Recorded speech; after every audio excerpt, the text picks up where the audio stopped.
Toys are playing a bit of a Misfit composition, wouldn't you say, Joe? Yeah, the Feral Assassination Holy Paladin, and, you know, love to see that Turbo, you know, like playing that comp myself, so it's great to see from Gronks. And a melee cleave against a melee cleave. I actually think this is going to be a very quick game, which is kind of unconventional in BFA, and we'll see Yon and Bogus, they really need to try and get those kills. Maybe they'll look to Zerg down the Restoration Druid, because I'm not sure who else they can kill. Looks like at the moment they're getting great crowd control on Volchok. Nux is trying to heroic leap to break it up. He was 1 second too late, but that intimidating shout is pausing the fight as Bogus is feared away. Iroh looking for a cheeky Hex, trying to deny some off healing there potentially. Young retreating away. Nux dishing out the pain, forced to switch targets now. Curious that Lee is playing the Blinding Light talent on the Holy Paladin, so they get the Cyclone diminishing return. They can do a very long crowd control chain with stun into Blinding Light, but at the moment, Gronks have all the momentum. Yeah, they already forced a Trinket Survival Instincts from Yonya, and Bogus and Lee also getting low. They have so much cleave pressure right now onto Lee, but there's the Smoke Bomb Kidney onto Nux. He doesn't have his Trinket ready, but it looks like he's just going to be okay. Volchok with a great Tranquility there, going to keep him alive, and they don't even need other defensive damage reduction right now. Lee charging in his way, but he gets hexed. They need to get that dispelled into a bash. He trinkets it to land that Hodge onto Volchok right now, but Yon getting very low, and they're just in desperation right now, having to use another survival. Ooh, the sap! Great sap coming out from Bogus as well. That could get a lot of pressure onto Nux, but he has Trinket Die by the Sword if he needs against his Vendetta. Despite that amazing crowd control from Misfit Toys, they were the ones on the back foot throughout this entire exchange. Lee's and his entire team is just dead at this point. Almost no defensive cooldowns remain for Misfit Toys as Gronks are looking for total annihilation in game number 1. Lee caught into a Stormbolt with no Trinket. Nux gets peeled away, but Iroh will connect. Lee desperately trying to kite across the map and escape to safety, but with everyone still hanging on by a thread. He's doing a great job despite it. Yeah, the Turbo Cleave are just doing an absurd amount of damage. Iroh and Nux just pumping out the pressure. They're full blinding onto Volchok, though they need to be careful. Iroh actually has to use his Trinket Astral Shift here, and that was the Vendetta, I believe, a full bash onto Volchok as well, still getting crowd control. Doesn't have the Trinket ready, but like you said, Misfit Toys are on the back foot here and are looking very desperate to survive right now. The Bob comes out into Yon, he gets purged right away from Iroh. Great job on that enhancement Shaman. Huge bursts coming in from that Stun Ring, but it looks like a defensive Kidney is going to peel that. All right, Misfit Toys, they've managed to stay alive. They've got no Trinket now on Volchok and no Trinket on Iroh. No Trinket on Nux. They've actually got a pretty strong win condition if they can get some good crowd control onto Volchok moving forward. Mana definitely in favor of Gronks, though. The longer they stay alive, the less likely Misfit Toys are to be able to take victory. Pressure on Yun. Lee doing whatever he can to keep this going. Holy Paladin is a bit of a priority pick for the Korean region. They just really love that healing class. They're trying to do their best with it. Resto Druid obviously going to be out-manaing them, though, but he's still trying his best. They've still got an opening. They've managed to bait Ironbark, but they're desperately trying to stay alive as Yun dips lower and lower. Windshear into Stormbolt. Great crowd control from Gronks as Yun dips into execute range. He's just been running and kiting throughout most of this, managing to hang on barely. Yeah, he had to use that survival instincts as well as the Blessing of Sacrifice coming out to Lee, and now he's just out of mana. They need to make something happen, and Lee is doing just that. He charges in, bash over to Volchok. He's going to follow that up with the blinding most likely, and he does. Iroh could be in some trouble. Volchok opting to Trinket to keep him alive. He still has that Incarnation. He's going to have the Ironbark soon as well. Now a full fail onto Lee. This could be huge trouble. Bogus having to use his human racial with evasion right there as well. And they're soon just going to run out of defensive cooldowns and die by the looks of it, Sid. Yeah, Gronks have been running the attrition fight throughout this. They've got the mana lead, and now they've got their defensive cooldowns as well. This is looking worse and worse for Misfit Toys. Will Yun, the Korean hero, be able to carry his team in what could be the final moments of this match? Lee has been doing a phenomenal job on this Holy Paladin to keep his team alive through this pressure. Nice double stun from the team of Misfit Toys in this potentially final moment. Unfortunately denied by the Astral Shift, and now Bogus dips low, caught into the Stormbolt, and somehow Lee is still going for how much longer? Everybody on his team is dying. Volchok is still locked down in crowd control, but with the disarm, Bogus cannot counter pressure. Lee doing whatever he can on basically nothing as Nux looks to secure the kill. He shadow steps away. He goes for the smoke bomb, and he doesn't get it, unfortunately, there. It was a valiant effort by the Misfit. Volchok here. They're going to have to play defensively really well, not overlap any defensive cooldowns. And like we said, Turbo is very durable right now. Iroh has such beastly heals instantly on that enhancement Shaman, and the opener will matter a lot, I think, in terms of getting Gronk's defensive cooldowns, being able to punish them later if they're able to force them quickly, but we'll see exactly what goes on. There's the full blind, instantly trinketed there by Volchok, and not an offensive cooldown was even used, so they could, I would love to see them actually opt to go on Volchok, catch him off guard, and get huge burst pressure onto him. I think that's what they want to do. They're retreating away and trying to bait Volchok into the open and cross the map, and if they can catch him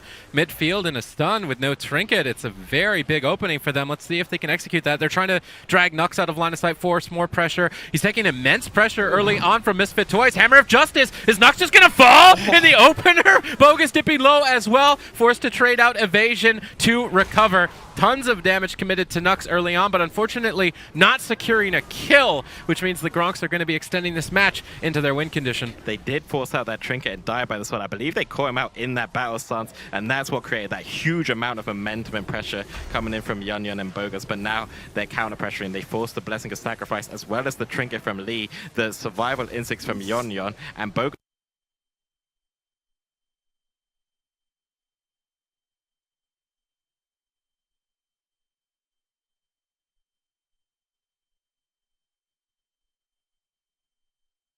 To escape to safety, trying to bait Iroh and Nux down.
They're locking all three players down at the same time. So Hammer of Justice on Volchok, Maim on Iroh, Kidney Shot on Nux. If they can execute that triple stun, remove all of the defense from three members, perhaps that is a viable win condition, but the execution just isn't there. Lee is falling behind. They're not playing for the aggressive strategy, and they're playing completely into Gronks' hands. I agree, yeah. Then both teams are just kind of playing to live, and that's just going to favor Gronks 10 out of 10 times. Lee's going completely out of mana. Bogus and Yun are taking so much pressure. You can see right now, he disarms as well. He's getting into that execute range. He could go down. Lee is doing his best to keep them alive. Once again, the kidneys onto Iroh. He actually wants to trinket out of that. He has the Ascenders. He's just pumping out the pressure right now. Lee trying to push in to get a Hammer of Justice onto Volchok, but he gets bashed instead. Great play there by Volchok using that cat charge to get the bash on him instead. And he's just going to fall further and further behind, healing them, eventually go out of mana, and then I just think it's going to be a repeat of Nagra and Sid unless they do right here, they've got an opening. There's the Hammer of Justice on the Volchok as well, the kidney shot as well, but they need more pressure. There's the bomb though as well. He used that tranquility once again to counter it, and I think they're going to be okay.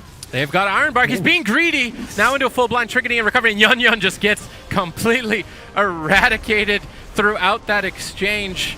A valiant fight once again from the Misfit Toys, but Gronks are looking great. New team, as they are one game away from losing out in this first series. All right, Ruins of Lordaeron. It would be a fitting final resting place as it is a cemetery.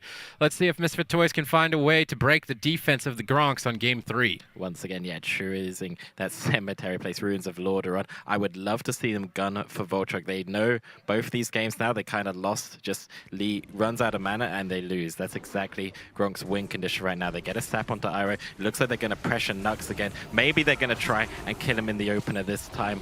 They were very close to Andala and Sewers, but it looks like this time they could be okay. Lee running in for that Hammer of Justice there. They're getting a lot of pressure though onto Bogus and Yunyan, both having to use defensive cooldowns already. Yeah, early on, Lee is falling behind to the pressure of Iroh, and Nox now getting Wintered on a heal. It's match point. Bogus in trouble. Evasion traded out at 10% to dodge the incoming executes. A close call for Misfit Toys. They cannot afford to make any mistakes. Already trinkets and defensive cooldowns on the side of Misfit Toys. This is a position they don't want to be in. This opener just backfiring a blind onto Vulture, getting instantly triggered. They're getting a lot of pressure onto Nux, but it looks like he's going to be fine now that Vulture just gains his distance, spams out those regrowths, and just pretty much tops his team there. I would really like to see Misfit Toys punish Volchok for making these trades. He's been tricketing blind every time, despite offensive cooldowns not committed, and they could switch targets to him, stunlock, and burst him down, and it seems the Misfit Toys are only playing to one specific strategy, and Volchok has basically read the situation. He's making it very easy for himself to predict the incoming crowd control and be ready, and unless the Misfit Toys have an element of surprise, I'm not sure they're going to be able to deal with this. Lee charges across the map, secures the Hammer of Justice. They're going after Iroh. Good cross crowd control. Actually getting a trinket from Iroh. That will be an opening moving forward. Lee continuing the crowd control chain, but it's not enough. Iroh out of the stun lock now, able to support himself until Volchok gets out, and it's looking good for the Gronks. Yeah, Iroh just spamming out those healing, so just keeping those team alive whilst Volchok is in that C, and this map's just kind of backfiring for Misfit Toys. I don't see them when they're not going for Volchok. It's actually easier for Gronks to connect and get pressure, but now a smoke bomb onto Nux. It looks like he's going to use his Die by the Sword actually against that Vendetta, so there could be an opening if they can survive for a minute and a half for that Berserking to come out of Yunyan, but I'm not sure if it's going to be enough of full fear onto Lee right now. The second bop coming out onto Bogus. It could be purged down, and it looks like they're just going to gun for that Rogue right now. Yeah, I mean, he's the most vulnerable with no evasion on 20 seconds. Will Lee be able to keep him alive to that critical moment? There's a lot of damage. It's match point as Bogus falls further and further behind. Yunyan now on the run as well. Gronks are really tearing in. Lee charging across the map, looking for crowd control. Volchok getting Hammer of Justice, I believe was war-bannered by Nux. Really nice play from Nux, reducing that incoming crowd control, making his team even more durable, elongating the match for their win condition. Lee already down to half mana. Significant lead already established for Gronks. It was an excellent war banner from Nux. That's what we were talking about. Those defensive plays just put Misfit Toys further and further behind, not able to get any really offensive pressure going. And now a Wincher onto Lee, a Stormbolt onto Bogus. He's just dropping lower and lower. Maybe the evasion comes out, the Avenging Wrath instead. Gonna top him off with those hills, but it actually looks like the man is kind of even, but Volchok might be going for a drink. Now actually gets a bash onto Lee. He trinkets out to Blinding Light. Volchok, and now Iroh in a lot of trouble. Volchok actually trinkets that Blinding Light to keep Iroh alive. There could be a huge potential if they get a full blind on him later, Sid. Yeah, most certainly not trinketing blind is a dangerous decision against a rogue, but obviously Volchok not wanting to throw the match there, expecting more damage and trading it out to survive. Looking for some cheeky hibernates. Yunyan dodging the hibernates the best that he can, and it's really difficult for Yunyan to even push into attack at this moment. Bogus on the back foot trades out evasion. Yunyan lands a skull bash on Volchok. Good crowd control. Nux is going to be the kill target, I believe. Good lockdown. He trinkets out. With no crowd control on Iroh, he can easily heal Nux. Misfit Toys need to make sure they're cross crowd controlling. We now see a silence. There's the main. This is the triple crowd control that the Misfit Toys need, but it gets broken up by a beautifully timed fear from Nux. That fear was just excellent. He leaped into a position where he was on top of the Paladin, waited for both melee to get on top of him and fear, but now Bogus in huge trouble here. The huge thundering comes out from him. He could just go down, but it looks like he's going to survive for now, just kieing away those melee, and great offensive pressure from Gronk as well. Even though they were on the back foot, they immediately counter pressure them with damage onto Bogus, and now Lee just looks like he has no mana left very soon. They've got one opportunity here with no trinket on Volchok and no trinket on Nux, but Bogus has to survive to that point. They're forced to kidney shot before they control Volchok. Do they have enough damage to kill Nux? It's a race to the finish. I don't believe so. Bogus gets stormbolted in the reversal. Lee moves in for the final crowd control of the match, but it might be long enough. The Blinding Light, will they be able to take him out? Vendetta has been popped. Warbanner's down to break up the chain. It's not enough. The Misfit Toys had one opportunity there to nail a kill. Now with that window of opportunity lost, it's looking grim. It is indeed. Lee just completely out of mana and Bogus completely out of health. They do take it 3-0 Grunks with this turbo cleave looking very dominant. Clean and clinical is the word that you can use to describe Gronks in this series. Fantastic play coming out of the Australian #1. They will advance to the upper bracket. Misfit Toys, I think a bit of a misfit composition, honestly. The guys played fantastic in the series, but said, just could not break through the armor, the shield wall, the defensive cooldowns of this turbo cleave coming in from Gronks, and they have won it. He's zoned in. Select X has opted to switch over to Restoration Druid, favoring the long game healer. I think that's a wise decision. On Team Rock, they're going to be leading the charge with the Warrior, Demon Hunter, and triple adaptation. A very aggressive talent choice from Team Rock. I actually think that's a really wise choice against Hunter teams, because when you have the Demon Hunter on your side, I believe that he's playing the Spirit Link talent, so not only does he have that permanent Spirit Link that is really effective, but also with the Demon Hunter that has reverse magic and the adaptation, effectively every single trap from the Hunter could get reversed, and that means that he's not going to be able to land that CC, and I think it puts him in a position where they need to kind of just rely on just consistent damage the entire time and potentially getting pressure onto the Restoration Shaman. Interesting strategy from Team Rock, just running at the healer Select, trying to figure out if he's going to be weak on that Restoration Druid. It's an alternate healer for him, so I like Rock kind of playing it out and trying to figure out which is the softest target. Now going back to more standard play. Freezing Trap, though, secured, and Wanfumdi could be in trouble. Is Uface going to be able to stay on target is the question. That Freezing Trap having just faded. Mao connecting some big Riptide, saving the day. Dog Mage making a swap over to Select. That Tree of Life Form has faded.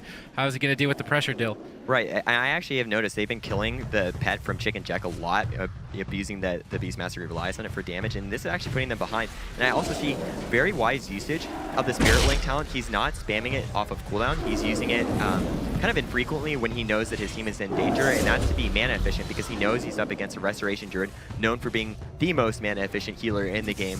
And I think that strategy is playing out for them very well, but there's tons of pressure coming out to the Select X. They force him to use that Iron Bar. They want to try to get this game where they can end it slowly, because I actually think that this KFC can outlast against them. They have the BM Hunter, they have the Arms Warrior damage, getting that consistent pressure throughout the game. Eventually that Restoration Shaman will fall behind, and they need to find their window to win. The clean setup from Team Beast, getting 2 members into crowd control and focusing down the third. Stormbolt into Freezing Trap. Reverse magic available. Dog Mage trying to retreat back to get that. Good teamwork from Dog Mage, breaking his healer out of crowd control and now allowing them to lead the charge. Both healers fairly even on mana. It has been quite an even fight throughout this. Tree of Life not available for quite some time. Select needs to be careful. He's trying to avoid it, but they're just all on top of him. Mao moving him as well for potentially some purge pressure. He's got to be careful. If he spends too much mana on purging, he's likely to lose the long game. Both healers falling behind.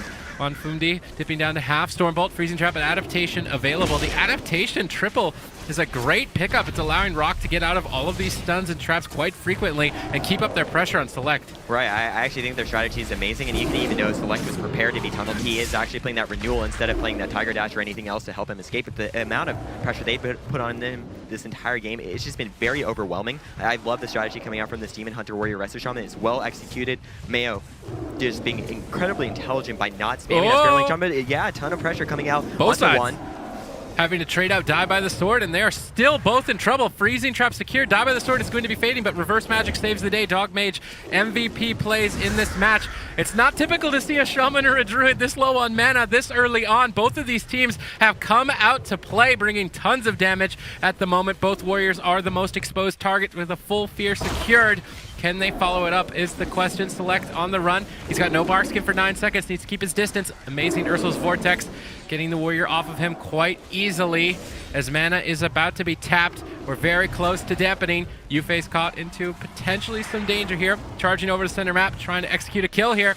Wanfumdi with no support, but Adaptation breaks Mao out of that Freezing Trap, allowing them to lead the charge towards Select. Right, and you can actually notice both of these Warriors have both been getting pressured, and they have no defensive cooldowns available to them. They both have the Rallying Cry, but no retaliation. That's going to be huge trouble considering both of these comps rely on a lot of physical melee attacks. This is a very scary position to be in. We can see the healer's pressure and their healer's mana going lower and lower, but with that Innervate coming back up for Select, he has the Tree of Life. He's going to be in this moment where he is finally able to recover a little bit on mana, and Mao is finally falling behind, even with him being so careful with these Spirit Links. He's being very conservative, using them when he needs them, and a beautiful reverse magic coming out from Dog Mage. He's just getting all this non-stop pressure on this KFC. He has beautiful uptime, doing a great job making sure to not get kited, making these excellent swaps onto Select X, and their team is just so coordinated with these melee cleave swaps. Instead of just tunneling one target, they're making great usage of hitting what they can, and anytime they have the opportunity, they are punishing that target, forcing Select to have to use so much mana. Select trying to stay next to that Basilisk and get a bit of extra damage. That's why he's not kiting across the map, but he stacks up for a double stun.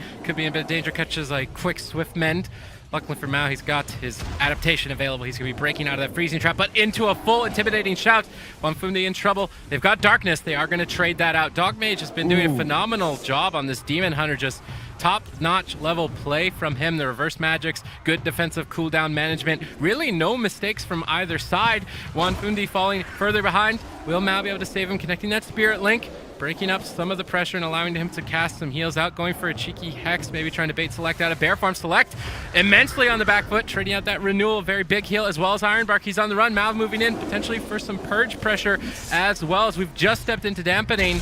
No adaptation. Reverse magic. Dogmage needs to make sure he gets his Shaman out of this next freezing trap as soon as possible. Yeah, and they did a great job. They were actually going for the Stormbolt trap, and we actually saw Wonfang. He used that full intimidating shout onto Chicken Jack, who had no trinket, and this is a very awful position for them to be in. They might have gotten more defensive cooldowns because they did see that darkness being used the last setup, like he called out, but they actually did use the Rallying Cry as well, so they do have nothing. The Demon Hunter Warrior needs to close out this game. Select is so low on mana. They just need to connect on him. He is playing that Relentless, so any stuns that are full on him are going to be extremely scary for him if they can get a Fell Eruption with him out of that bear form, which is very strong for Asserts as far as surviving. Yeah, at the moment they're denying Chicken Jack his revive pet. They've been interrupting it consistently over and over, and as Beast Mastery, you're not much of a beast without the beast. If they can keep interrupting this, they've actually forced Aspect of the Turtle simply to resurrect his pet, and that's going to put them incredibly far behind as mana is now in favor of Team Rock. Mao needs to perfectly time these Spirit Links. He can't afford to expend any that aren't necessary. How much longer can Select stay alive, though, as we're now mounting into 10% healing reduction. Select's trying to kite out of the Earthen Shield Totem. The Basilisk is moving in for potential kill opportunity here. Is he going to be able to stay alive? Ascendance gets popped. Mao boosts his healing. U-Face now on the back foot. He is playing an alternate specialization. Let's see how he gets put to the test. Die by the Sword is traded out. Pressure onto two members of Team Beast with both Select and U-Face under fire. Dampening is so high. Dogmage pulls the trigger. Tons of damage. We're getting so close to this window that Select can recover. He has the Innervate, he has the Tree of Life, but a full intimidating shout hits him. He's so low, 20% HP. They might finish him off with the Execute, and it does go out. Select goes down for the first game, and Team Rock will secure their first win of this tournament. Get offensive pressure on your opponent. All right, ladies and gentlemen, game number 2 underway between Team Rock and Team Beast. Already triggering adaptation from Mao. Let's see if Team Beast are going to change up their strategy at all. It does not appear to be the case just yet, as they are focusing down Juan, the Warrior. Freezing trap secured. Juan actually in potentially a lot of trouble, dipping dangerously low. Nice intimidating shout. They're looking to pull a die by the sword, but U-Face as well is forced to trade out at 1% and barely stay alive. Both teams come out swinging. Yeah, actually, Chicken Jack made a very wise decision in that he opened with the intimidation, noticing that Mao not playing that Orc, he was actually playing Panda, such as we've seen some North American teams do, and he realized he could get the adaptation with that. Go for the DR Stormbolt, go for the trap, and they had cover on Dogmage, so he wasn't able to get that immediately. And then following up with that fear and that insane pressure, I think the strategy actually can work out with them. Now they have a full trap. There's no reverse magic, and when Wafu has nothing, he has the heroic leave away, but he's so low, 20% HP. They try to get the burst on him. DR Bash comes out, and they're trying to get as much offensive pressure as possible. Mao holding on, having to reapply that Spirit Link, and trying to save him with those Riptide healing, but Mao's just getting low himself, and it's getting harder and harder for them to get that same offensive pressure they had their first game, and I think Team Beast really have changed up their strategy, and it is showing. This looks like an entirely different team from Team Beast on game number 2. Their pressure and momentum is insane. Nice interrupt onto Mao, into the stun. They're going to get adaptation. Select on the back foot. Needs to make sure that he's stable for his team to stay aggressive. He's actually getting pummeled by Juan, but a full freezing trap. Reverse magic gets him out of that. Connecting the Spirit Link. Select still on the run. Very minimal defensive cooldowns for him. It's a very small map. There's not very much distance for him to run. He's just staying at one pillar, trying to line of sight Mao and pull him into bad positions. I'd really love to see U-Face just go for some sweeping strikes, cleave down the whole team. They've got a lot of pressure right now, but U-Face falling behind. Select trying to pick him up. Rock switching to multiple targets, trying to attack the non-Life Bloom target. It's really starting to put in work. Select getting interrupted by Dogmage as Rock closed game 2. That was so surprising for me. They had the window. Team Beast was so close to being able to win. They did. But this means that Chicken Jack can secure more freezing traps. Now instantly changing back to adaptation 1 second before the gate opened there. I was going to say, I feel like the adaptation might be a better pick. Mao and his team leading to center bridge. It looks like the Beast Mastery Hunter Chicken Jack is actually attacking Mao. He's going to proc that adaptation. See if he goes for a freezing trap out of it. Not looking to get it just yet. Select is under fire. He's going to be ducking for cover. Jumping off the bridge. Really good kiting there, but Chicken Jack falls behind as he was left alone on the bridge. Barely staying alive. Select connects the heal just in time. Yeah, very, very scary go right there. And as you were saying, he actually was attacking the Restoration Shaman with his pet to get that intimidation off, because that's what it relies on. The pet has to hit the target to stun them. And they were going for that same strategy as the last game, but I mean, that was a little bit of a risky play from them jumping off, and I love how Rock completely capitalized on that opportunity. They went for that double stun there. They knew that Chaos Nova could generate huge pressure onto Chicken Jack, and in forcing out his exhilaration, now he was able to be greedy and hold on to his aspect of the turtle and his Gladiator's Medallion, so things do look kind of okay for him, but you just never want to be in that position where you kind of let something scary like that happen. And they use the reverse magic and go for the Fell Eruption onto Select, effectively cross-CCing Chicken Jack with his own CC, and that was a beautifully executed play. Dogmage, I feel like, has been the absolute MVP on Team Rock, just with his extremely efficient Demon Hunter play. Yeah, Dogmage is very impressive here today. Really good support for his team, really good pressure, just all around a solid player. Select now on the back foot, caught into crowd control. Face dipping dangerously low, disarming Juan, trying to pause out the pressure, but ultimately has to trade his most precious defensive. Select falling behind. It's match point as Rock move forward and take a massive lead. Potentially the game is Select barely escaping to safety. He needs to get some distance, but they're just staying right on top of him. He's got no options at this point. If he can't get away, he will be going down. Great peels from Face. By Select a time to get out of line of sight of Juan. Juan switches targets, bursting down Face. Select really doesn't have much to work with here, Dill. But look at the mana difference of these healers. Select is still at around 80% mana, and Mao has 20%. They're trying to stay as offensive as possible. Rock needs to find that same opportunity from the last game, close it out as soon as possible, because if they do not, Team Beast could actually turn around this series. Face is so low right now, though. No retaliation, no rallying cry. He has nothing left, and they're swap onto Select, forcing him to use the Iron Bark. Triple Fear comes out. Select in that fear. The fear breaks from them doing damage, and they go for the Storm Roll. They have a freezing trap available, but they have the intimidation, and he misses the trap. This is going to be huge for the pressure of Team Beast, and Face could go down 20% HP. They're trying to keep up the momentum. They have these final purges to get the shear onto Select, and he goes down. Team Rock with a beautiful 3-0. Beautiful 3-0 coming out of Team. Right, both of them playing these Warrior melee cleaves. Well, KFC even coming out from Give It, and the Warrior DH Restoration Shaman coming out from Mad Dog, so it's going to be very interesting to see how this plays out. What do you think about this, Dilly? I'm actually super surprised to see them go for the DH Warrior Resto Shaman. I mean, I know that they've been practicing that a little bit, but I would have expected they would have gone with, their bread and butter, going for the Ret Hunter. We have seen Oxygen playing that Resto Shaman a lot, and we've seen them practicing that Ret Paladin a lot, but I think the Demon Hunter Warrior, it's not a bad matchup. We already just seen this matchup play with our last series, and maybe that's what Oxygen and Fresh and Yas, they realized, like, well, maybe if we play this matchup similar to them, we can do well.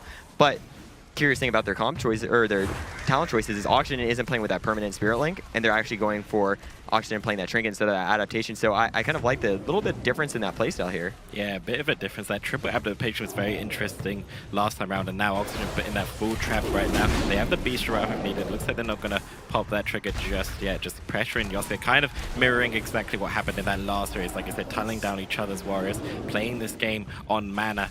But it looks like the mana right now is good for goals. And there's the Beast Route being popped onto Yosuke. A lot of pressure coming in his way. Listora actually taking some damage as well. And the Disarm comes out. And very interesting honor talent choices from them as well, playing that Disarm just to try and survive and maybe outlive their opponents. Right, so potentially he might have been giving up the Storm of Destruction instead of doing that. Maybe because they want to go for that single target. Maybe they're trying to just pressure the Hunter. I don't know if it's necessarily the best strategy, but we can see that Listora does have no Gladiator's Medallion available, so they have the potential. With Demon Hunter Warrior, you can burst down a target really quickly. So if they actually set it up, he has no Trinket, they could absolutely kill him as long as they have no Iron Bark available, even with him still having the aspect of the turtle and his acceleration. I've had it happen to myself, and I'm sure you've killed Hunters the same exact way. Exactly, but Gaurzing now on that Restoration Druid as well is going to be able to counter those wall breakers with that Iron Bark, and it's going to be interesting to see him on this Druid. We know he's been good on the Shaman and the Paladin, and right now he's keeping up well with his mana on that Restoration Druid, has the Iron Bark and the Incarnation ready for the high pressure damage against Mad Dog, and right now he's winning that mana war against Oxygen, so it's going to be interesting to see how this goes. Full trap on Oxygen, it gets that reverse magic once again coming out from Fresh. Right, I actually like Gaurzing's play here. His mana management is actually excellent in this game. And it's funny to see that we just seen this last matchup play, and Oxygen, even without the Spirit Link talent, he's actually had to use so much of his mana pool. Now, he has been going for some purges, but still, he's actually quite behind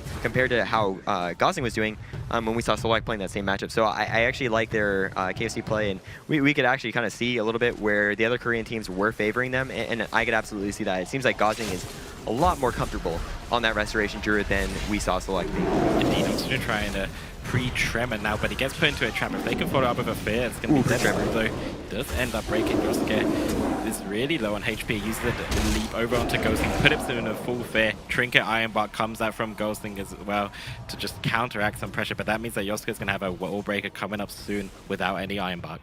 Right, and now they have that window to actually train them. Now they go for the Stormwall onto Lisor. He does have his Gladiator's Medallion on, trying to get that extra pressure onto him. They use that disarm on him with that Fel Eruption CC being used on a Gosling and getting a little bit of that swap damage over there from Fresh, actually opting in to use the Rain from above, trying to get that damage as he Fel lances his targets, trying to get that extra little bit of pressure where they can't attack him. Yeah, it's very interesting. He actually used it for pressure, and you know, if Givik see that, they might turn their backs on him, but it looks like Yosuke is actually taking quite a lot of damage. He has to use that Rallying Cry to survive. He doesn't want to use that Die by the Sword yet. That's the Warrior's main defensive cooldown, so he really wants to hold on to that. It looks like he's trying to pressure the other Warrior as well, and the manas are actually quite tight now. Even though, like we said, Gosling had that advantage at the beginning, it's slowly becoming more even now. Right, and the only thing to worry about though with that is while he does have that little bit of the even moment, remember we have that Innervate coming in about 20 seconds, so that's a window where he's going to be able to be really mana efficient, be a little bit safe, as long as he has a solid one. Now, if he does it at the wrong time, Oxygen could punish him, or even Fresh, he could get the RNG Dispel on it just with the Demon Hunter's Dispel, which they actually gained in Battle for Azeroth, so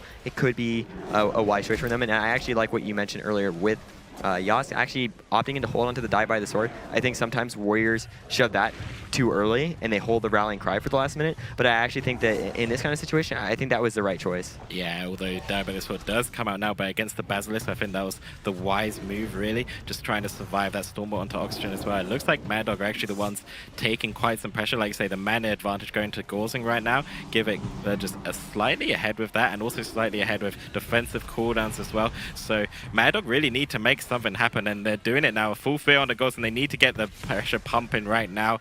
Doggong about half HP, another stun onto Gosling, but he's in that Incarnation, and it looks like he'll just be able to heal this fine. Lee getting a bit low as well. Jumps out of the way, doing his best to kite them as well. Yeah, and you know what? I actually noticed with the Tree of Life, they actually use that so they can combo it with the Innervate, and at that moment, they actually will not use any of their mana, and that's how Gosling was able to actually regen some mana.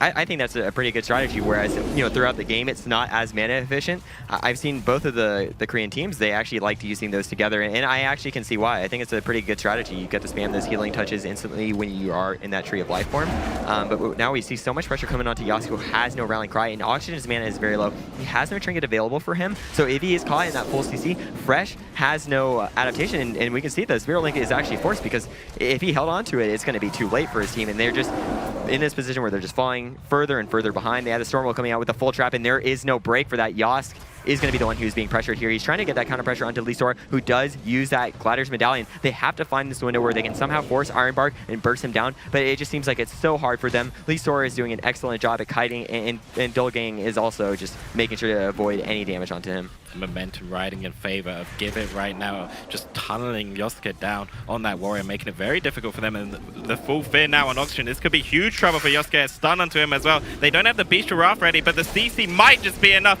A beautiful reverse magic time onto Lisora. That's just about keeping Yosuke alive, but the Urban Shield Totem now comes down as well, and they are running on fumes, Lily. Yeah, it just looks so behind for Mad Dog. I really think that maybe this comp pick from Mad Dog was actually not wise. They seen the last series, but maybe the other Demon Hunter Warrior was a lot more experienced than Mad Dog seemed to be. This isn't really a main composition for them.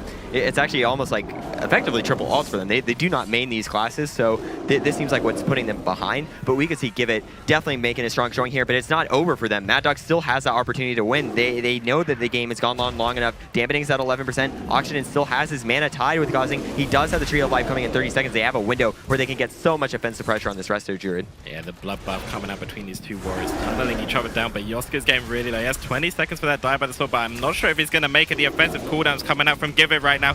So much damage coming onto him. They can nearly finish him, but the Darkness comes out from Fresh. Going to deny a lot of that pressure. Greatly timed Darkness from him.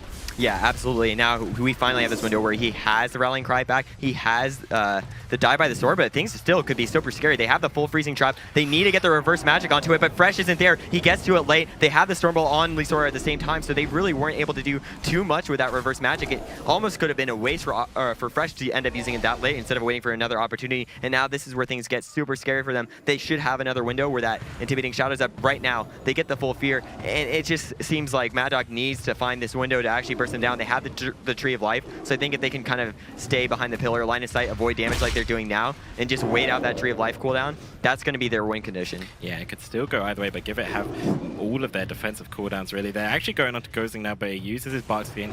He gets stabbed on it, making a swap to Lee Sora, but he has his defensive cooldowns if needed. Gozing actually using that last bit of Incarnation to keep him alive. He has the Iron Bark and the Turtle if needs be. Yosuke taking a lot of pressure now. They really have nothing. They're going to have the Spirit Link very soon, as well as that Earthen Shield Totem, but like we said, the manas are just getting super low. 20% dampening now as well, and there's the Beach Giraffe from Lisora. Yosuke going to be in so much trouble. 6 seconds left on that Spirit Link. He really needs to pop something. He misses the trap. And I think this might just be it, and down he goes. The Spirit Link not going to go off in time and give it, surprisingly, take this game 1-0. Correct. Get there.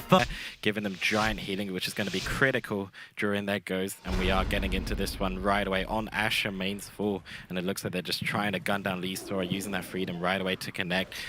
Bestial Wrath coming out as well from both hunters. Both teams going ham right away. Gaurzing caught into the Hodge trap. Lee Sora could be in some trouble right now. They're going to be just pounding the pressure on him already.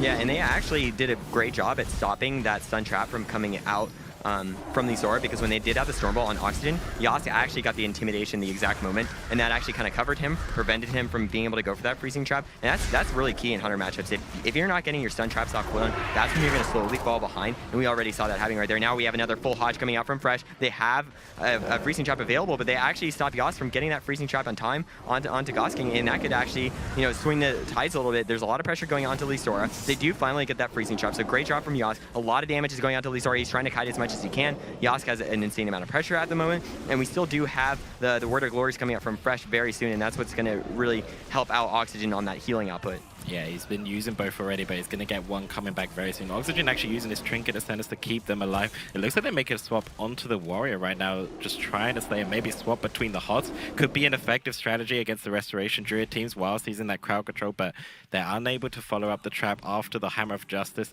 And once again, Gaurzing is just looking like he's going to win this game on mana, maybe just kind of out-survive Mad Dog, and Mad Dog are going to be the ones that need to make something happen. Right, and I think that Warrior swap is a little bit better for them, because it seems like Lisora is actually kiting that Repel in a little bit too hard. Their mobility isn't as strong, so hitting the other melee seems like it's going to be working out for them a lot more. We already get that Trinket being forced out there, and we see that there's just so much pressure going back and forth. One thing I noticed Mad Dog is starting to fall behind with is they're not actually lining at their hot traps as much, and Yasuo's still getting his traps, but a little bit delayed, and now he tries to get that trap in time. Still doesn't have it back up when they're going for that Hammer of Justice, and we can see that little bit of a miscommunication between them is making them have a little bit of the struggle in this series. We would normally want to see them getting that together. That's what you think of when you see Ret Hunter or Warrior Hunter. You see a stun in a trap, like we're seeing Give It doing right now, and Yasuo's getting pressure really hard, has to use the Exhilaration, still has the aspect of the Turtle available to him, but he still is in a lot of trouble right now. I mean, he's really low, he's trying to kite, but he needs to not kite away from Oxygen as he has that Earthen Shield Totem down, so he needs to stay in that and not avoid any free damage. Yeah, that Earthen Shield Totem is a lot of damage reduction, and earlier as well, Oxygen actually pre-tremmed a triple fear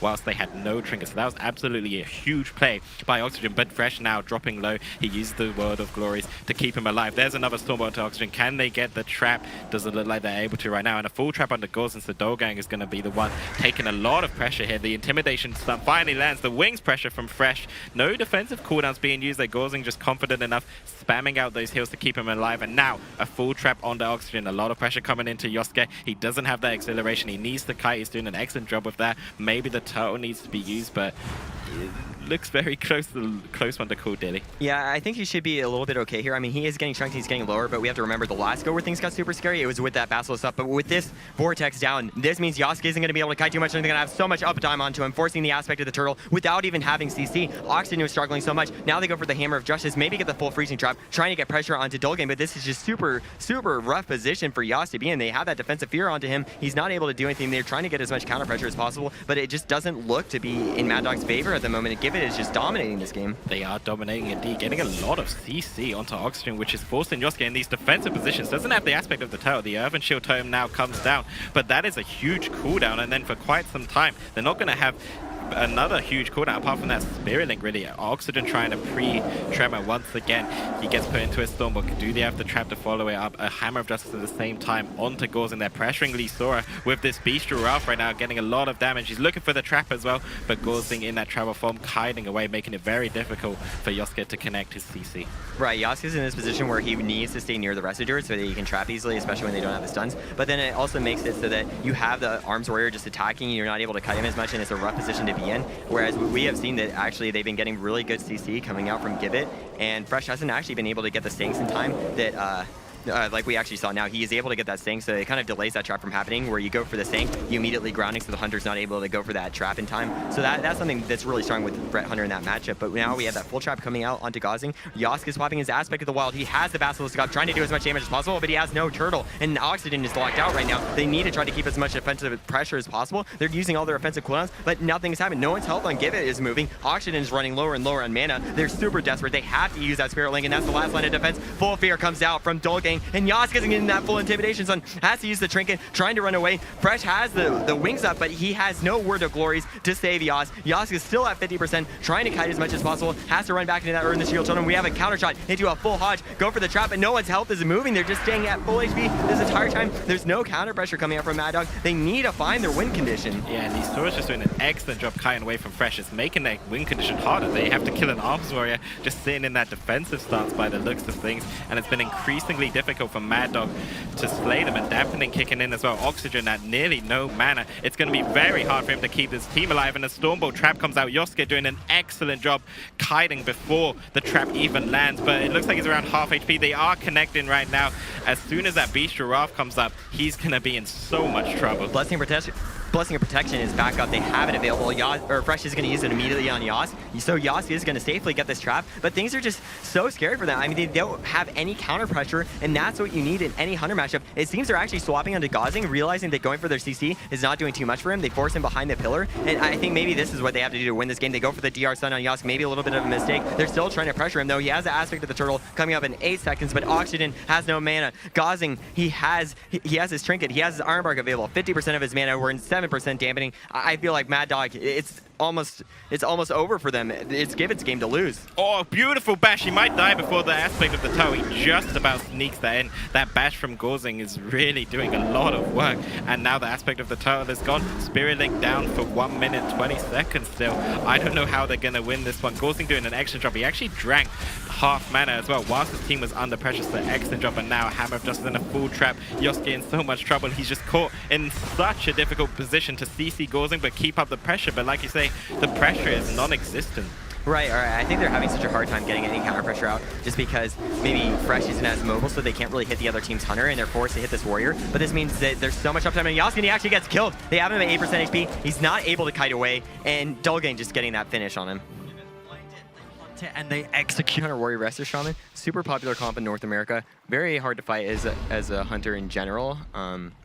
And I think it's a smart pick. I actually like that Featherfeet's also opting into playing the disarm that Boomkins have. Now it is dispellable by magic effects, but if he uses it on that Warrior and they have CC, it's going to be very effective, I think. Right, it looks like they're getting a ton of pressure on Oxygen, abusing his adaptation choice, getting really low already and having to use that Astral Shift as well as the Healing Tide and the Darkness. So many defensive cooldowns coming out from Mad Dog. Give It having an excellent offensive strategy already, abusing that adaptation choice. Yeah, Give It actually, they're kind of doing all the things in that KFC matchup that we were kind of thinking that Chicken Jack and Select were potentially not doing as well. And I think that they've actually played their KFC absolutely beautifully. So, I mean, with both these teams just having such strong showings, I'm really impressed by the first seed of every single region here. Featherfeet also is trying to get as much pressure as he can right now. He is popping that Incarnation, but really they're not getting that pressure on God's King's mana that they want to. They get that full trap onto Oxygen, but Fresh is doing a great job. Make sure to dash over to Oxygen. He was there already. He does reverse magic the trap, but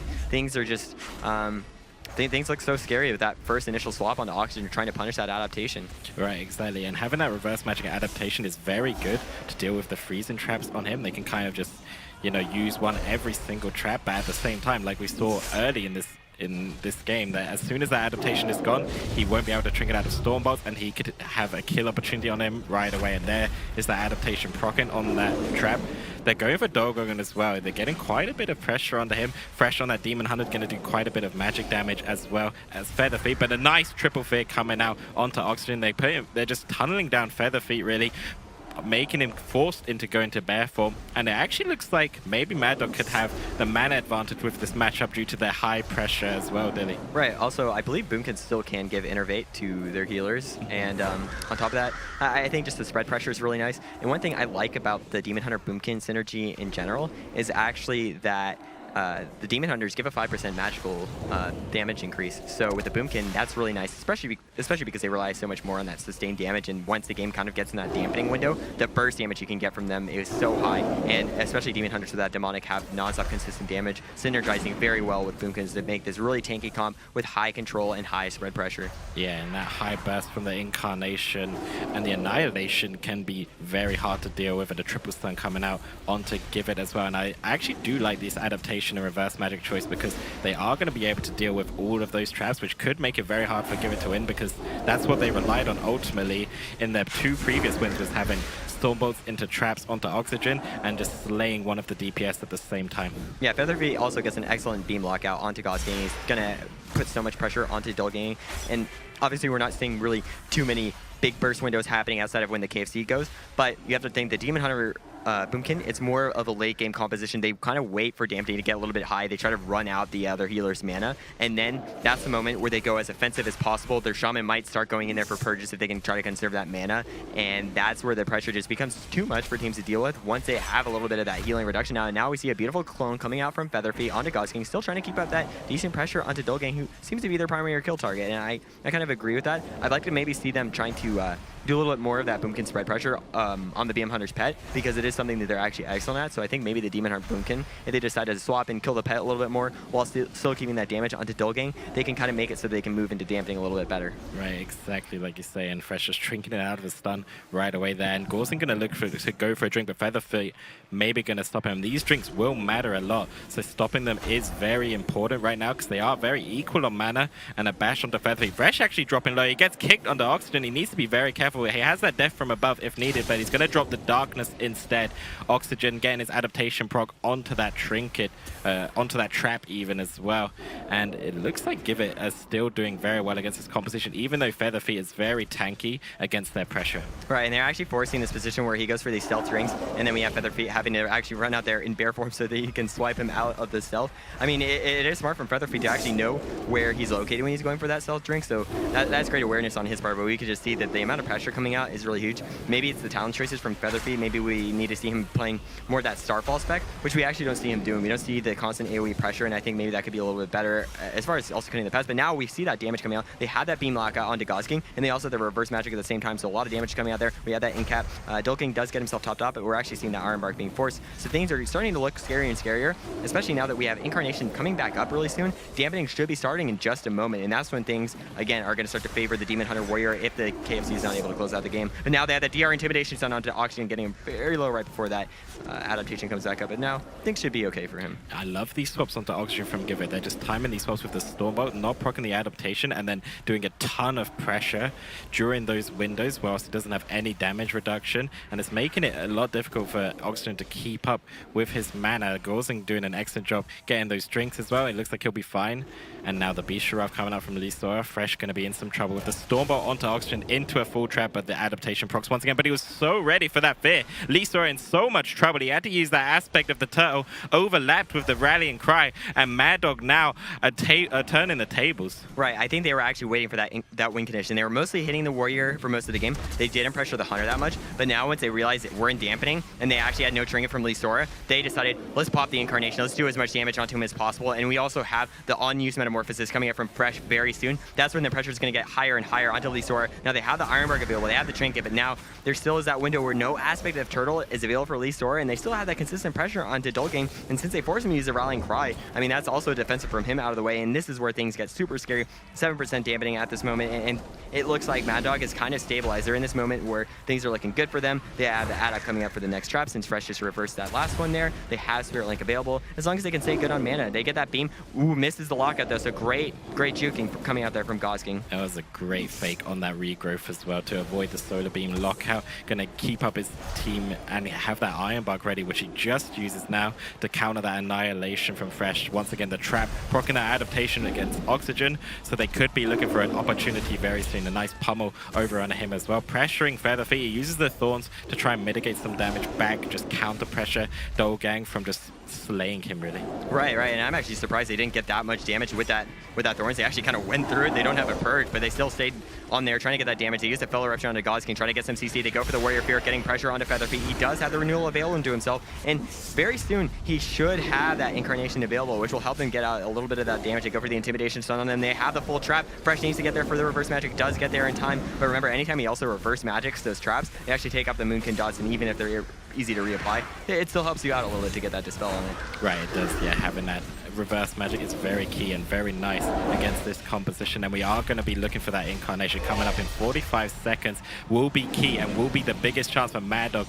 to win, but they have to survive for it, and it's 16% dampening. Oxygen dropping on mana. The beam, I think it actually lands this time onto Ghosting during the innovate, so well played there by Featherfeet, landing that beam, but not really getting any pressure out. Dolgang and Lee Sora are just completely topped off, and this is looking like trouble for Mad Dog, and Give It could just take this if they're unable to win in the next incarn. Right, there is no darkness available from Fresh, and that's a huge defensive cooldown that they decided to put pressure on his Spirit Link. They do have the Spirit Link, but we're at this moment where Oxygen doesn't really have that much mana, so he could get in this window where, yeah, he has Spirit Link available, but he can't really use it on his team. And this is where you see Shamans maybe sometimes trying to throw it out, but it really isn't going to do too much. I think maybe he could potentially try to go for a drink, but we've seen how much consistency pressure there is. They're forcing Fresh to actually have to use his Glider's Medallion once he got caught in that full Intimidate. Another beautiful Spider Sting going out the Featherfeet. He's down, and Fresh is the one who's under pressure. Gosking at this time, he goes for the drink and they kill him. They actually get the kill on Fresh. He had his blur available. He ended up not using it. He had the rain from above, and I don't know if that was just a mistake from Fresh, but I mean,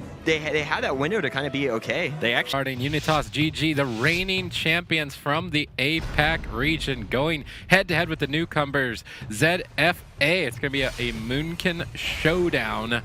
The only difference between these two teams being the Demon Hunter versus the Warrior. The Warrior bringing Mortal Strike and reducing healing effects. The Demon Hunter bringing utility to break Unix out of crowd control.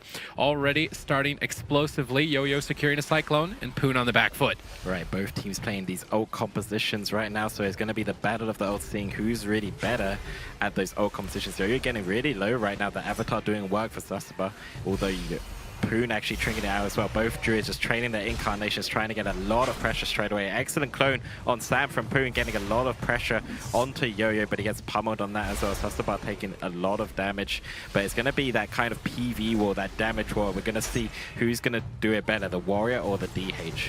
Right now we see a Storm Bolt onto Unix, actually opting to Trinket. He's very worried about his partner Poon dipping into execute range, which is when you're below 20% health. Warriors can use an ability called execute and hit you really hard. So Unix was terrified of that situation, didn't want to get caught there awkwardly and go down, so he traded his trinket, but he traded it on a less effective crowd control. Stormbolt is very short crowd control. You normally want to trinket something longer than that or use your trinket to connect your Spirit Link. So this is a huge opening for ZFA. The next Cyclone from Yo-Yo onto Unix could be potential kill opportunity for their team. That's right, and he uses his Earth Shield Tome as well as his Tremor. I think he was trying to pre-Tremor a Fear right now, but he gets put into a Stormbolt, a nice Hex on Sasabar to just pretty much disrupt his gameplay right now, but he will be looking for that Root Beam, maybe followed up by a Fear. It looks like he's unable to connect right now, trying to pressure Poon, forces out the Boxkin. They've forced the renewal as well. ZFA seem to have a lot more pressure going into this one, Sid. But mana is telling a different story, as Unix is squeaking ahead in terms of mana efficiency. Yo-Yo tossing a ton of damage towards Poon, but no crowd control on Unix. The advantage that Unix has with the Demon Hunter is the reverse magic honor talent. He can get out of every solar beam root combination with that ability, whereas Sam on the opposing team does not have that luxury. Unix still getting locked down in crowd control, and Darkness traded out by Streaming, the most powerful defensive cooldown on their team, used very early on. It could likely extend mana, but that still leaves an opening now, as that cooldown will not be available for another 3 minutes. Right, and the Overture Tome going up as well, but they have these kind of low cooldown defensives, the Barkskin, the Renewal, the Overture Tome, to reduce a lot of damage and mitigate. But now a Root Beam onto Unix right now. Streaming is going to reverse that to help Poon stay alive. Yo-Yo taking a lot of damage as well. Nice Cyclones onto Sam. I love these clones coming out from Poon just to keep him crowd controlled. Nice disable there as well, whilst he got pummeled on the Cyclones right there. They're doing a good job stopping both clones from each teams. All right, so Incarnation, the most powerful aggressive cooldown on a balanced Druid, is almost available in 5 more seconds for basically both sides. Things are going to start to get interesting once they commit those cooldowns. You can see Streaming getting swapped to for now. Unix preemptively preparing with Healing Tide Totem. He's recovered his entire team back to full health. He's more than ready for this, but this Incarnation could burn an immense amount of mana from both sides. Streaming getting crowd controlled up by Yo-Yo. Yo-Yo making a move across the map. They need to make sure they cross crowd control both Streaming and Unix at the same time to deny the removal of that entangling root on the Silence. Poon and Yo-Yo now both activating Incarnation, boosting their damage immensely. Crowd control into both healers at the exact same time. Poon seems to be taking the brunt of this exchange, forced to trade out his Barkskin to reduce the incoming pressure. Now Streaming trying to get aggressive, forcing Yo-Yo's Barkskin as well. Incarnation still has likely 10 more seconds remaining. Sam falling further behind on mana. Yes, that's about trying to get aggressive with that Avatar Bladestorm as well, forcing out the Renewal from Poon as well. Sam getting lower in mana, and it looks like Unitas GG are slightly ahead, but you can't really expect ZFA to lose this one just yet. They only need to get some more crowd control, but those root beams, like I said, Sid, might be proven to be too advantageous for Unitas to win. Yeah, most certainly, as we've not even gotten to dampening, and the Shamans are almost completely tapped on mana throughout this pressure. Streaming has Metamorphosis to activate at his own choosing. It's a very powerful cooldown for the Havoc Demon Hunter. He needs to make sure that he sets it up properly with crowd control and interrupts for Cyclones. Does not want to get denied on that boost of damage. Just the Unix locked in, Root Solar Beam. Streaming with no reverse magic for 1 more second, jumps over, gets the Unix out, then gets back onto target, popping that Metamorphosis. They need to interrupt the Cyclones. Good interrupt on that Cyclone. That's going to put Yo-Yo behind. Good crowd control from Streaming, really leading the charge for his team right now. Indeed, he did an excellent job stunning Sam. At the same time, he locked out Yo-Yo, knowing he couldn't Barkskin, and bursting him down, forcing out the Barkskin lay and the Ascendance from Sam. That was a great play there from Streaming. He gets cycloned up as well. The mana is actually proving to be even just as dampening kicks in, but I think it's all going to be all about these Incarnations. Yeah, Incarnation coming up in another minute and 10 seconds, and we're going to be pretty deep into dampening, and I think the Shamans are going to be tapped on mana at that point. Yo-Yo heavily far behind with the Cyclone secured. Poon dipping low as well, though, as both teams continue swinging. Unix caught in crowd control. Poon forced to trade out his Renewal, his biggest healing cooldown, to stay alive, but still under assault as Saber is pushing forward. Unix lining up some heals. Mana has almost evened out at this point. Unix had a significant lead, but that lead has been lost. Crowd control on Streaming, trying to pause out some of the damage and allow Sam to recover. 50 seconds away for Incarn. Poon gonna have his available first. He's actually going for a Root Solar Beam combo at this time. Good crowd control from Unitas. Nice setup. It's gonna snag them Barkskin from Yo-Yo and open more opportunities later on. They're actually continuing the chain. This is perfect crowd control from Unitas. Both Saber and Yo-Yo dipping low, but now Sam out of crowd control and likely to recover. It's ZFA's turn to attack. Poon was doing an excellent job with those Cyclones to set up so much pressure onto Yo-Yo right there, forcing that Renewal and Barkskin.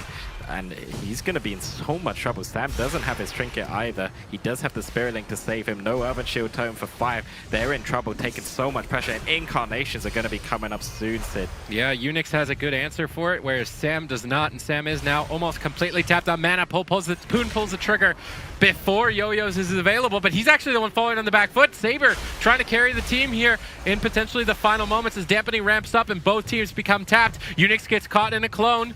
Poon could be in trouble. Yo-Yo's boosting up his damage, looking for a kill. Will he be able to make it out alive? It looks like he's going to be able to take it out now. Yo-Yo dipping low. Good stun onto Sam. Triple stun into the clone. Perfect crowd control from Unitas, continuing the chain relentlessly. Sam managed to sneak in a Spear Link Totem, but Poon suddenly on the back foot as well. Unix locked down in crowd control. That reverse magic not available, but they're still continuing the fight, trying to press on with 0 mana remaining. Is Sam going to be able to handle the pressure? They were behind all game and suddenly pulled out a surprise kill, catching Streaming out of range of that reverse magic.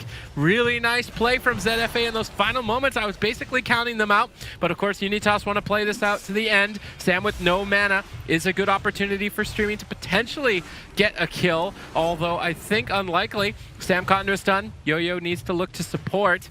No Cyclones just yet. Unix is trying to stay aggressive with his team, but as Sam begins to restabilize at this point, it's looking grim for Unitas. They played a phenomenal game, but ZFA found a window of opportunity and just completely took it. Yeah, it looks like they're just going to be riding Unix right now. Sam doing a good job hiding away, although he is left alone. He doesn't have any defense apart from that Ascendance, but he is out of mana, so he's not going to be doing too much with that, although Unix is out of mana as well and has to deal with 2 DPS. So I don't blame them for playing this one out, seeing if they can try and just sneak in a kill, but it's looking very grim at this stage. All right, we've got a stun on Sam, but with crowd control on Unix and Streaming so dangerously low on health, I think at this point it's unrecoverable for Unitas GG. Really good game from both sides. ZFA, though, they're going to squeak ahead and take game 1. Yep, I don't blame them for playing it out. Definitely an Opportunity to take down Poon in the final seconds. Meanwhile, they were out of mana. Yo-Yo is at 10%. Can they do it again, Joe? I think Unitas are going to be just cleaning up their defense play as long as they don't tilt. It's very important that they don't let that, you know, first defensive play that they lacked tilt them basically, and just keep to their game, know that they can just play passive and win. And right now, yeah, that's exactly what we need. The reverse magics on those root beams to keep Unix able to heal his team, keep them topped off, and counter pressure with those incarnations and annihilation stats. But getting super low, having to use the die by the sword as well as the rallying cry. That's not a situation you want to be early on in the game. Poon saw the Warrior Saber going for crowd control into Unix, so he preemptively kited into a position where he would line of sight Sam, then popped all of his burst damage cooldowns to force the entire defensive lineup from ZFA. Now Saber is extremely exposed moving forward. The next Solar Beam onto Sam could easily be the end of the match, but until that point, Poon is on the back foot. Unix doing everything in his power to recover. They need to restabilize. Solar Beam available in 22 seconds. Yo-Yo's is actually going to be available first. I'm curious to see how they cross crowd control the Demon Hunter. They can either Cyclone him or root him out of range of Unix to deny that reverse magic.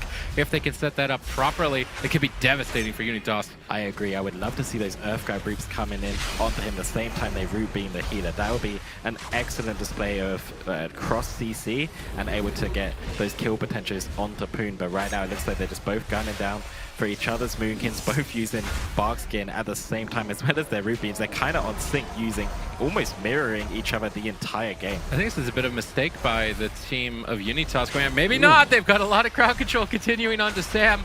But if they had just been hitting Saber this entire time, he had no defensive cooldown. I can't help but feel there's an opportunity lost here by Unitas. Could be an opportunity lost. Poon doing an excellent job though, finding those Cyclones as well onto Sam, but potentially going to waste. Now Sam just uses that Ascendance to heal them up, which could have potentially been even more cooldowns, like you said, Sid. All right, Sam forced to use Ascendance before Incarnation. That means in another minute and 15 seconds, Poon can deal devastating amounts of damage to ZFA. Mana looking to be in favor of ZFA slightly as we move slowly into the mid-game and closer to dampening. Yo-Yo jumping down. Looks like he's trying to get aggressive, maybe for some Cyclones, just getting through the interrupts. Looking for that crowd control chain later on. He has Solar Beam available, so it's a smart move to get through the interrupts now before initiating the chain. Looks like they're going to lead the chain with Intimidating Shout. Sam locked down at the same time. Stun into Root, Solar Beam. Sam opting to Trinket out of that, and as we pointed out in the pre-game, typically you see Restoration use Trinket and Spirit Link Totem together. This decision is a risky one by Sam. Poon still on the back foot. Streaming not able to get the reverse magic. He got cross crowd controlled. Now forced to trade Darkness, and if ZFA keep nailing these cross crowd controls on Streaming and Unix, this series is actually looking to be in their favor. Yeah, both teams really in trouble as well. Like you said, Sam using his trinket earlier, and the incarnation from Poon is going to come out in 20. So if they can't survive that root beam, they could be in a lot of trouble. At the same time, in 20 seconds, Sasabar is going to have that diamond sword, but they could get a kill before. Anyway, it looks like Sam just leaps in there, catches a Riptide. Nice Cyclones on the Streaming as well, going to keep him alive for now. Yeah, really trying to put it to him here. Yo-Yo activating Incarnation as a Stormbolt is locked down onto Unix. Poon recovers with Renewal, but still under fire. Unix getting locked down by multiple Cyclones.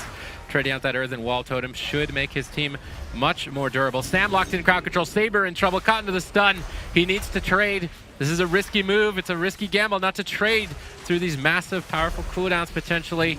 But he manages to recover. Unix locked down with cross crowd control and Streamy. ZFA have cleaned up their game. Perfect setup by ZFA. Yeah, Poon having to use that Renewal and Baskin there to survive, and he still needs to get topped off. Unix going to be out of that crowd patrol right now, doing the next job. Uses that grounding tome as well to mitigate some damage. Cast a free heal as well. He gets clone now, but he tops off Poon. Meanwhile, Streaming looking very good as well. Sam actually getting lower mana because Unix did an excellent drink, and they make a huge swap over to Sam, but another nice clone onto Streaming to deny some pressure. Yeah, and that Mana Rift talent from Streaming is what is allowing their team to pull ahead in mana. It's a great adaptation, but Poon is in trouble. Cyclone on Unix, dipping low. Unix has held onto his trinket to use that Spirit Link Totem in combination. He likely needs to. Yes, Unitas GG trading out one of their most powerful defensive lineups. Triple Intimidating Shot, unfortunately, was shared DR by the Cyclones of Yo-Yo. Quite a mistake there by Saber. Now they're going to miss that opportunity moving on for quite some time. We're not even into dampening. Both Shamans are almost completely tapped on mana. Unix is much further behind on defensive cooldowns. It's still anyone's match. Yeah, no defensive cooldowns for quite some time, but that drink earlier from Unix might be the difference to win this game. And now a root onto Sam. The root actually breaks, but he does get beamed on. Another nice Cyclone coming out from Poon onto Sam, and Yo-Yo is getting very low right now.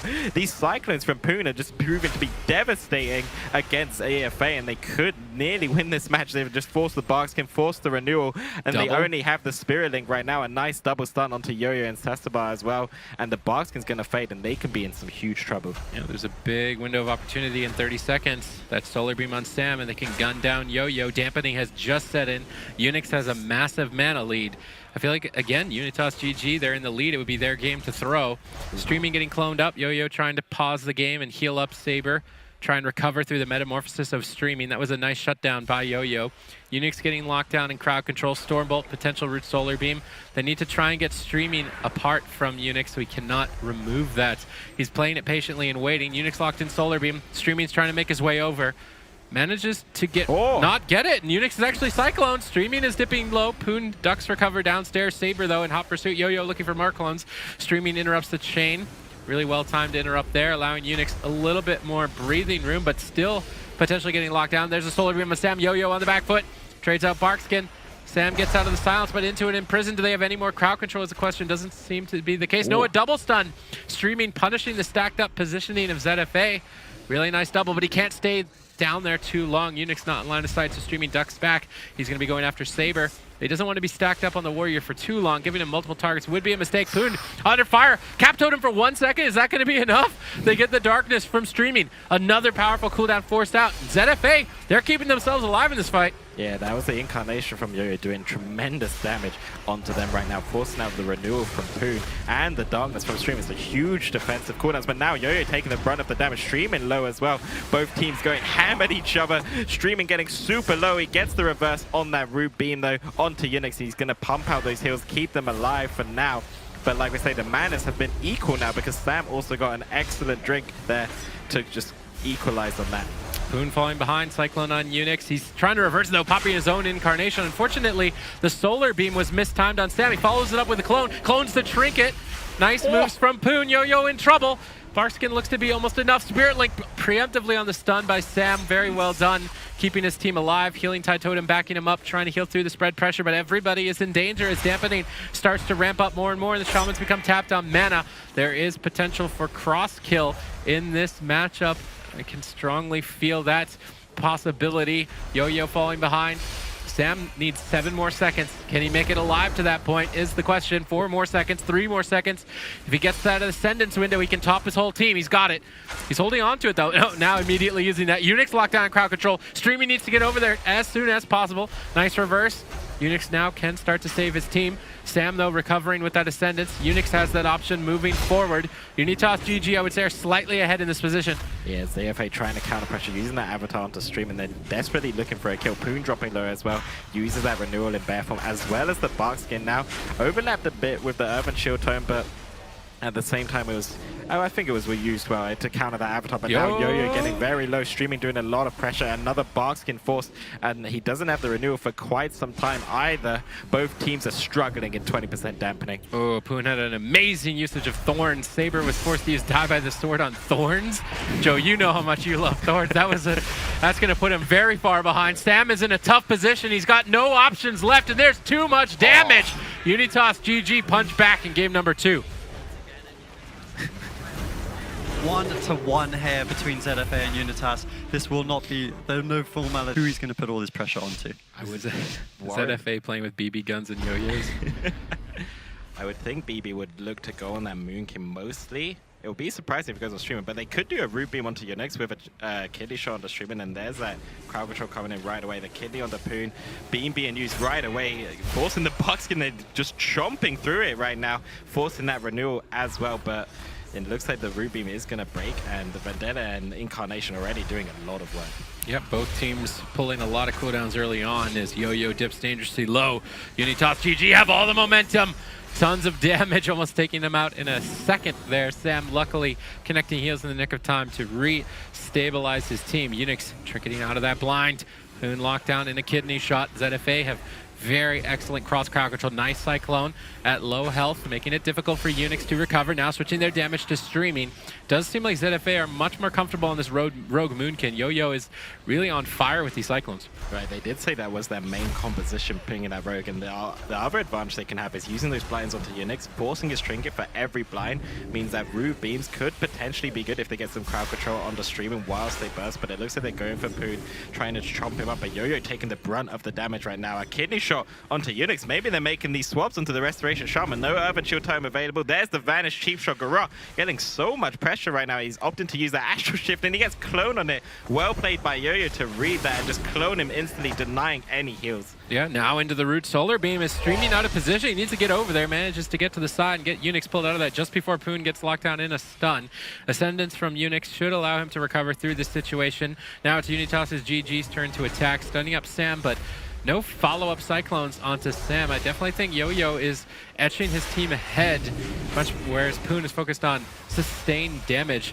I'm interested why Yo-Yo is not playing Thorns while Poon is. I feel like Thorns could be quite effective against that Demon Hunter, just trading out when your healer is crowd controlled. He has to make a decision. Do I attack into this, or do I just switch targets? Poon now activating the Thorns as his healer is crowd controlled. Quite effective usage, putting a lot of pressure towards BB. Unix is getting gunned down though. Mana basically tied at this point. I would say momentum could swing in favor of the team of ZFA at this point with Vendetta available.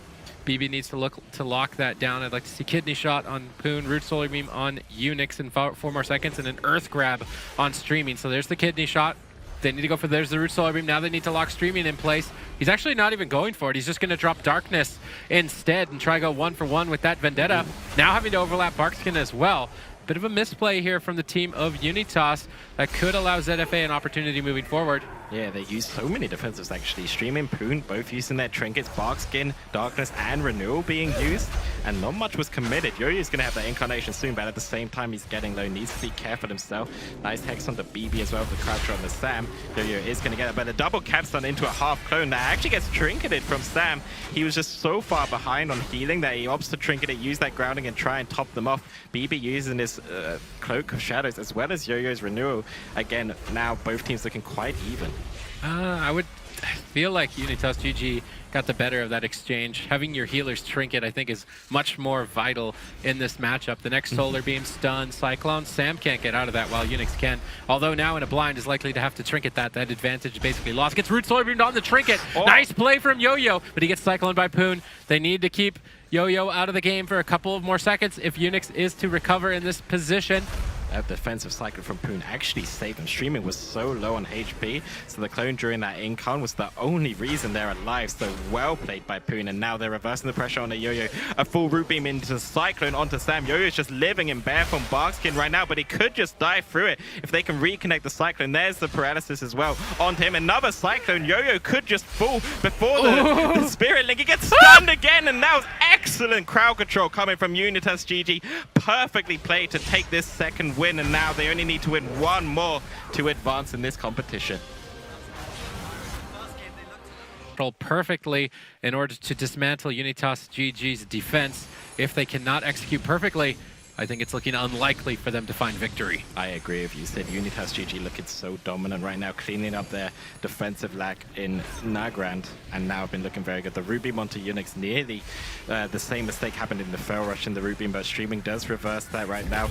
The Barksian and the Trinket coming out from Poon as well. Nice double cap stun from Unix there onto BB, and Yo-Yo gonna force the other Barkskin. And the Vendettas incons are both being popped. Both teams just going ham at each other, forcing these defensive cooldowns. You can tell the stress is getting to both teams, just using all of their offensive cooldowns within the 10 seconds, even though the Shamans had prepared more than enough to deflect it.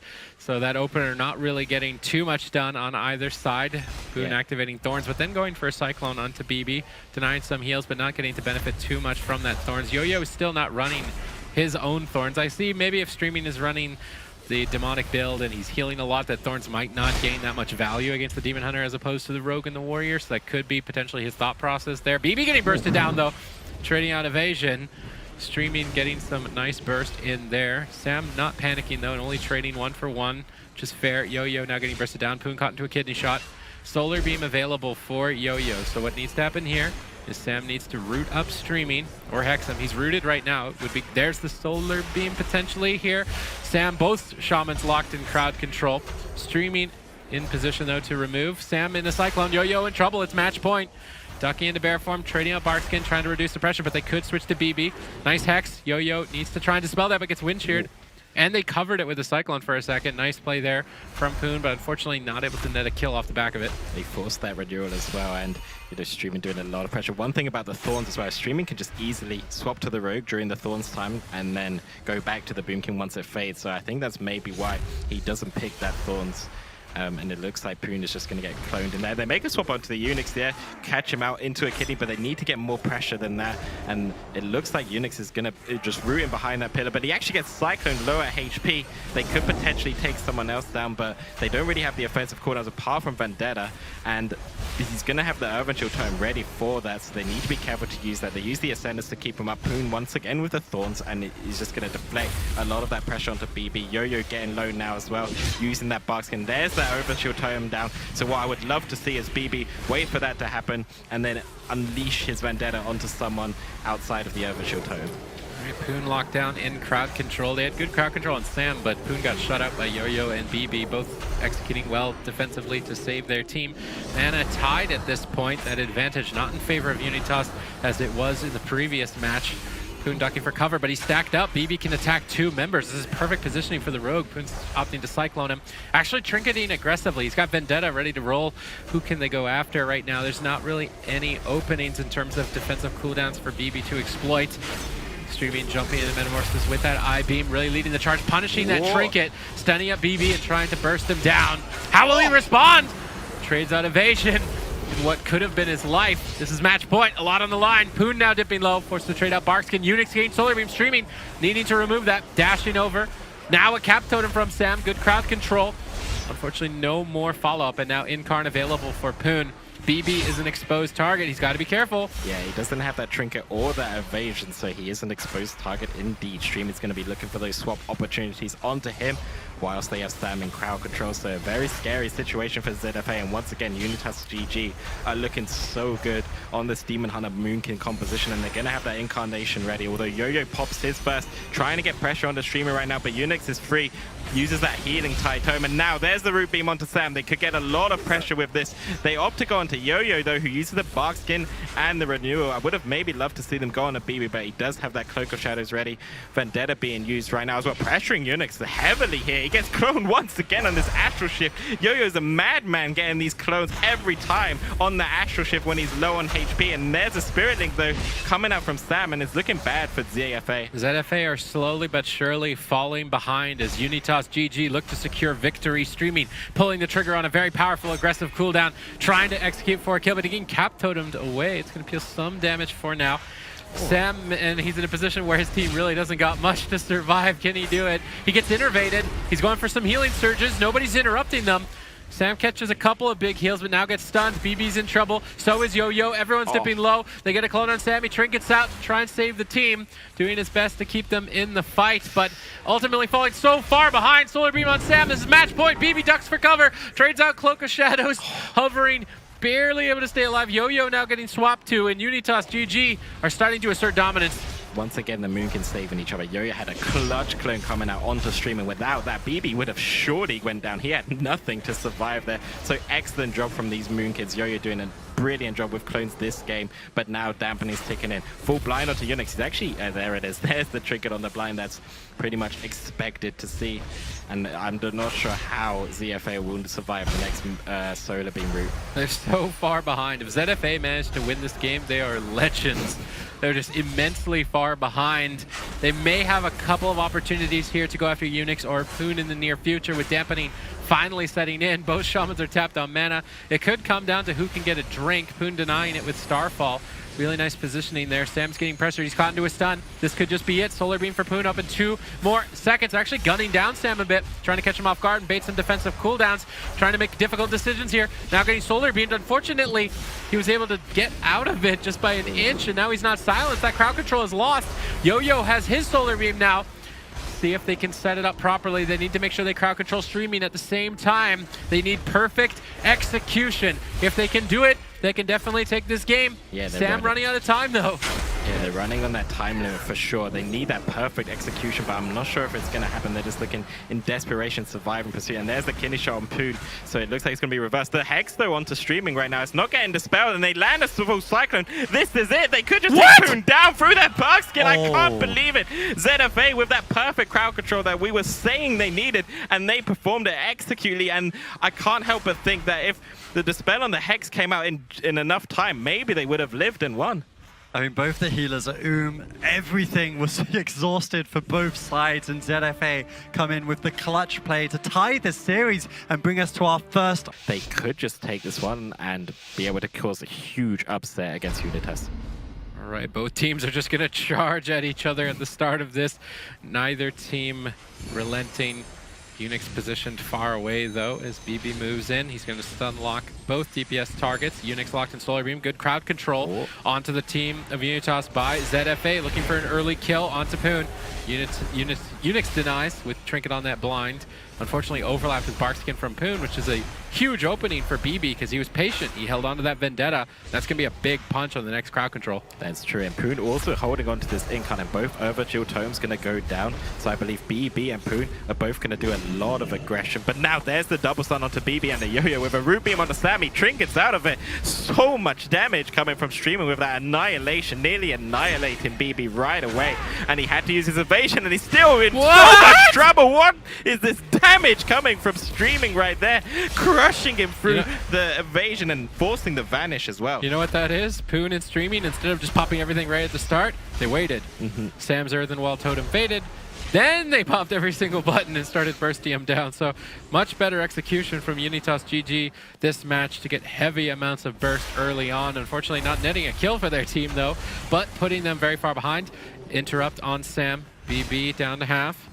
Any crowd control on Sam could maybe just close the match with damage. Tons of damage. Now Sam out of crowd control. Poon lockdown, streaming lockdown. Unlikely that BB is in too much pressure in this position. Mana, though, in favor of ZFA as they start to squeak ahead. Yeah, he did time that Earthen Shield time, putting it before he got the stun, so that's going to stop most of the damage. But now they once again get the double stun into so much crowd control with the wind chill on the Yo-Yo before he can dispel the Hex. That might mean that he wins. He gets a clone out of it. The CC from Unitas is absolutely absurd. BB quivering in his boots to survive right now. He has nothing. He is purely relying on Sam and Yo-Yo to keep him alive through this, but somehow, no! What is this burst? He gets stunned on Sam. BB getting so low. He doesn't even use the Spirit Link. He's just relying on that Ascendant survivability to keep him alive. Great hold by Sam. Unix lobbing in some lava bursts there to try and take BB out, but BB with amazing evasive maneuvers, able to stay alive in a moment where any other player would have likely gone down. Mana still in favor of ZFA, despite the burst being in favor of Unitas GG at this point. Yeah. Yo-Yo getting peeled away. They are waiting for that Earthen Wall Totem of Sam's to fall before Unitas GG lead for another attack. Poon has Solar Beam first, so it is likely to be ZFA on the defensive. Right, Unitas going really aggressive. I think that's the only reason why Unix is a bit behind the mana. I think he's using his mana very offensively. Nice triple stun coming in from streaming into a root beam on the Sam. He immediately trinkets that. He knows that he needs to keep his team alive. Although BB does have those defensive cooldowns once again, so they have that as a back foot, but Unix using his Earthen Shield Tome now as well, and Incarn's going to be ready soon, so now ZFA could just actually reverse the pressure during the next go. I'd like to see them go after streaming as he has no trinket to activate defensive cooldowns, but ZFA still on the defensive at this point, getting locked down by both Poon and streaming. BB opting to use his trinket in Cloak of Shadows.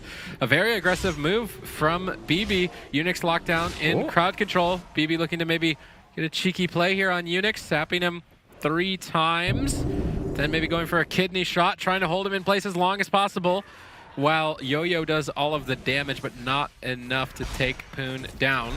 Now we see Unix locked into a kidney shot as they are going to be switching targets. Yo-Yo landing some Cyclones, good crowd control from ZFA, but Unitas GG are suddenly in the lead in terms of mana. Damage following up though with Poon and Unix both dipping dangerously low. This is match point. You can't afford to make a mistake. Yeah, you can't add. Oh, and BB using that evasion. He really doesn't want to die in this situation. The Incarnation pop from Poon. He gets put into a kidney shot though. Unix using his trinket on that blind Ascenders to top off his team right now to try and stabilize them. He does have that significant mana lead right now. That drink just doing excellent for his team. All right, Sam and BB both with no trinkets. Incarnation activated for Poon. This is going to be a lot of damage, and I don't know if Sam can handle it. His entire team starting to dip low. We're not even into dampening. He's almost completely tapped on mana. Unitas GG are in the driver's seat at this point. It's their game to throw. If they can keep up the momentum, they're looking to take this. Can ZFA find that miracle opening for a kill? They need perfect execution. They've got Solar Beam coming up in 5. They've landed a clone. This is the start. If they can chain it together perfectly, they need more follow-up. Yo-Yo gets interrupted. The follow-up has been denied, and now ZFA are falling heavily behind. Indeed, and so much burst damage coming in on this Rogue. It's absolutely absurd. I think he's just going to go down. What? How is he alive? I don't even know. Sam trinking it out to get some clutch Riptides in, popping the Ascendants now, but I can't believe he survived that. He's just been the most slippery Rogue I've ever seen. I mean, at this point, Unitas GG is probably tilting. This is twice now BB has just been able to stay alive in a situation where he normally would never be able to. Streaming trading out Darkness, their most powerful defensive cooldown, for nothing. This is ZFA's opportunity. If there was an opportunity, this is it. Nobody's got trinkets. They've got Solar Beam in 40. Unfortunately, that's pretty far away. They're going to have to wait quite a long time, and Sam doesn't have mana to wait that long, I don't think. He's doing everything he can. Poon getting crowd controlled, as well as Yo-Yo. Both teams just stalling, waiting for those Solar Beams to initiate an attack. Poon getting kidney shot. They can bait any sort of cooldowns. They've managed to bait Earthen Wall Totem.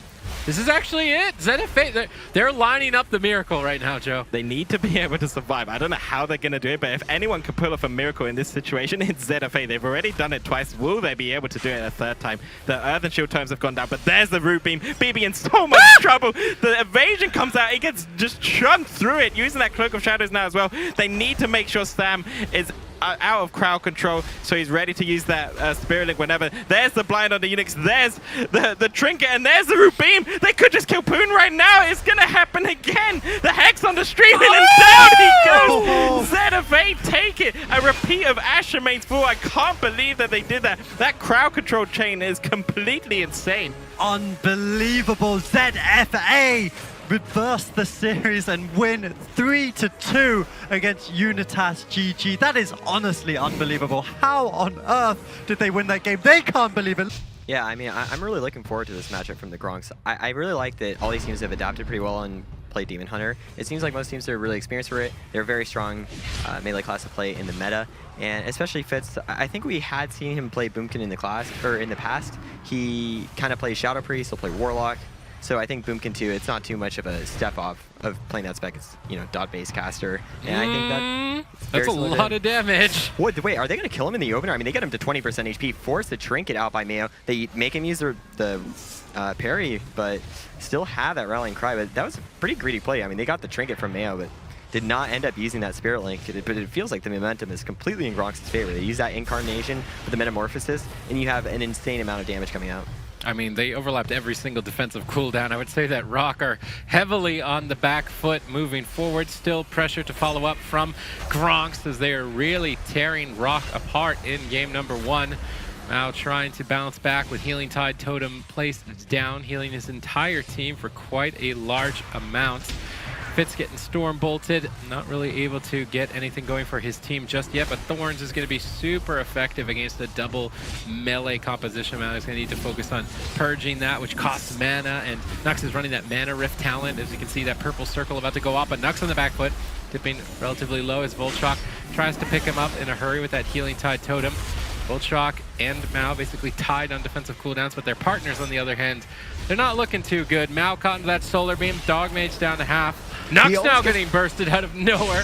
Fundi doing a ton of damage with that Avatar. Forced Nux to trade out Darkness as this game evens out. Yeah, that was a pretty rough trade there. I did like that Gronks was actually able to cover from Dog Mage from actually leaping over, using that reverse magic to get Mayo out of the Solar Beam. They got an interrupt on him on his Eye Beam, and that actually stopped him from getting that. And I mean, they had so much CC there, but still, at that time where there's so much pressure on them, I love that they found the opportunity to go offensive, get the Darkness from Nux. He has no Trinket available. Really, the only thing Gronks has with them right now is just that Trinket and the Spirit Link, and that's going to keep them safe. Now, Mayo still has the Spirit Link, but he doesn't have the Gladiator's Medallion for a bit, but they get these huge bursts onto Nux, and it feels like it's almost out of nowhere. The full Stormbolt comes out. They have to use the Spirit Link from Volchok, holding on to his Gladiator's Medallion, but the damage output from both these teams has just been extremely high, almost coming out of nowhere from both these cases.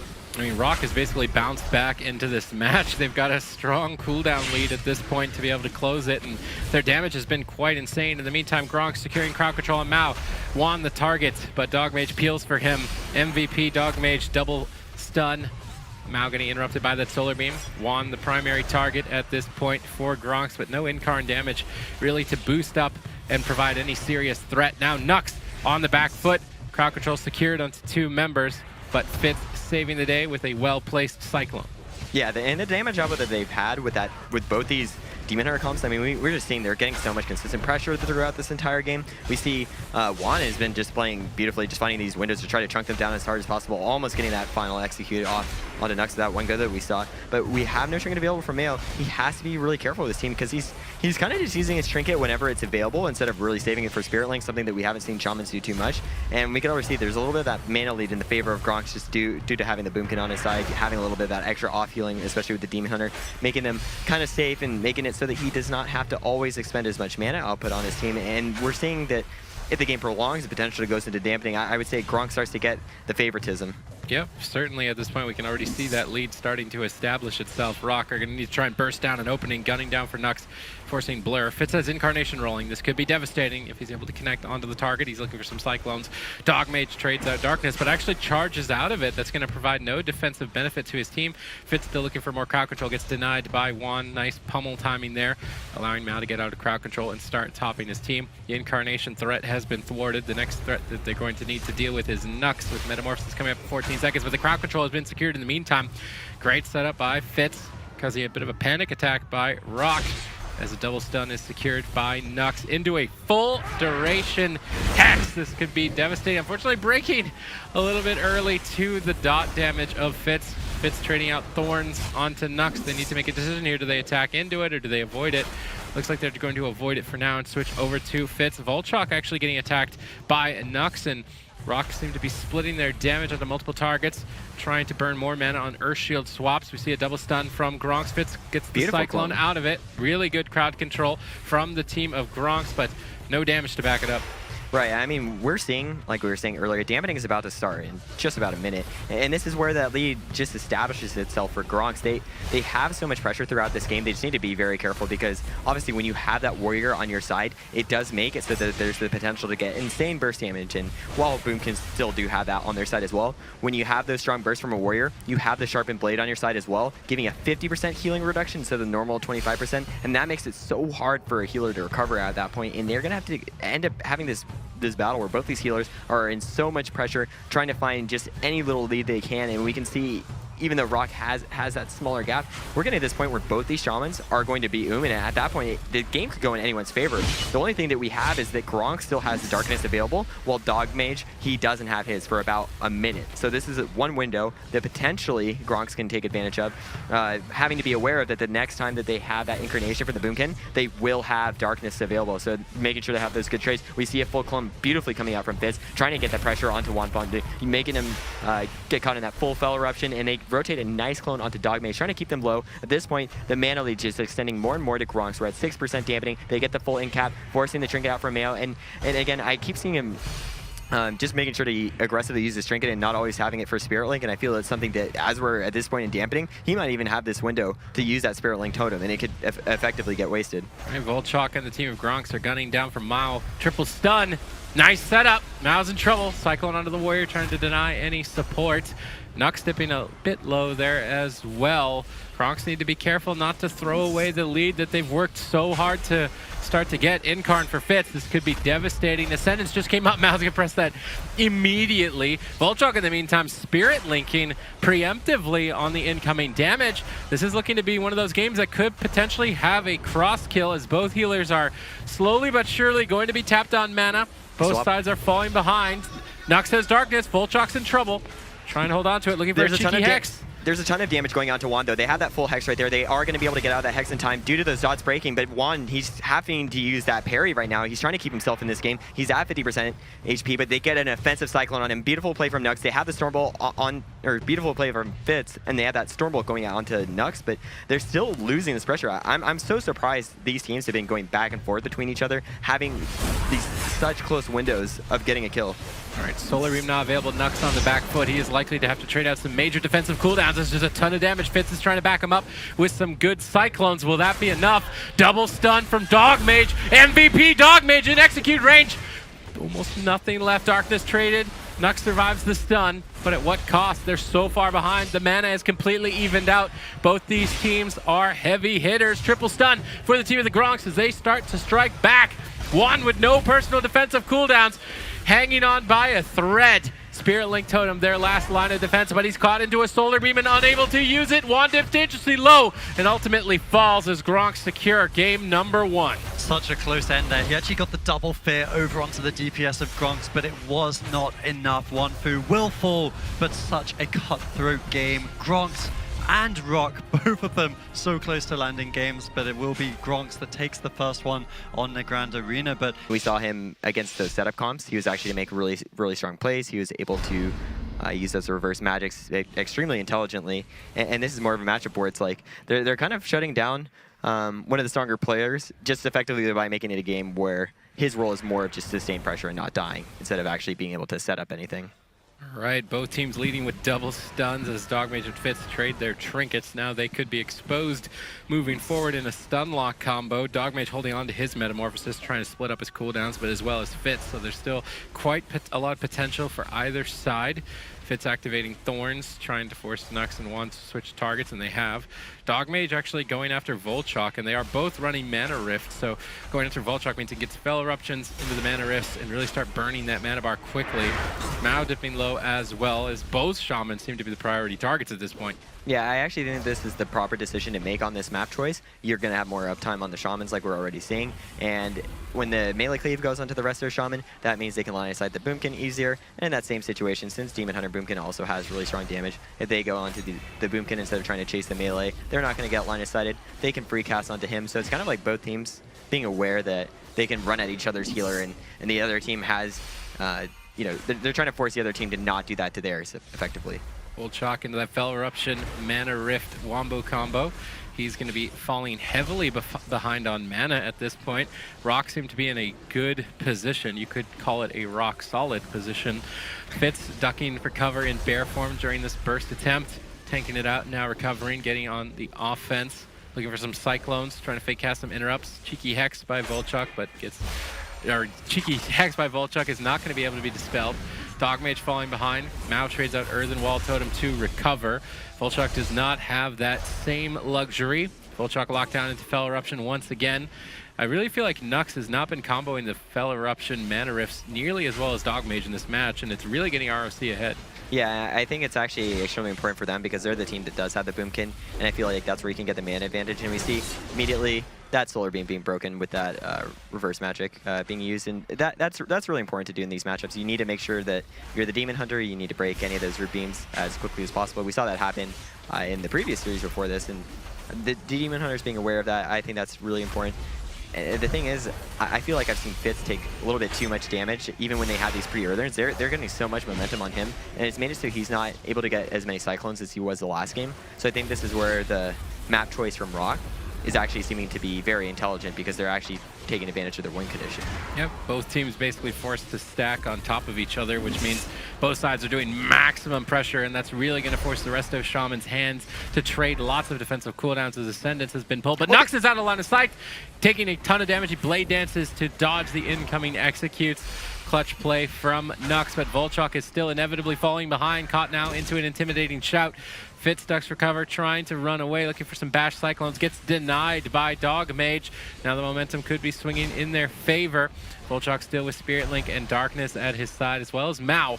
Both teams are evenly matched. Yeah, this is such a scary position because Fitz just has these melee that have such high uptime on him. He's not really able to kite too much. We even saw him when he goes for the Bash clone. If you get denied like that, it's effectively like use your Bash as a way to CC the other melee, but then you didn't really kite or create any distance for yourself. So it's a rough position to be in. And they've had beautiful Eartherns being used from Volchok, but still we're getting to this point that the mana lead is not in favor of Gronks in this game. Rock has the dominance. They've been doing so well this entire time. They've been shutting down Fitz. They made it very difficult for him to get those Cyclones. And even with them telling him, though, he's been doing an excellent job. I love that they actually got a full Hex and they didn't have those spread dots onto Mao. And they might get the pressure onto Juan. They force him to use that Die by the Sword. He's at 20% HP. Has to get that Darkness as well.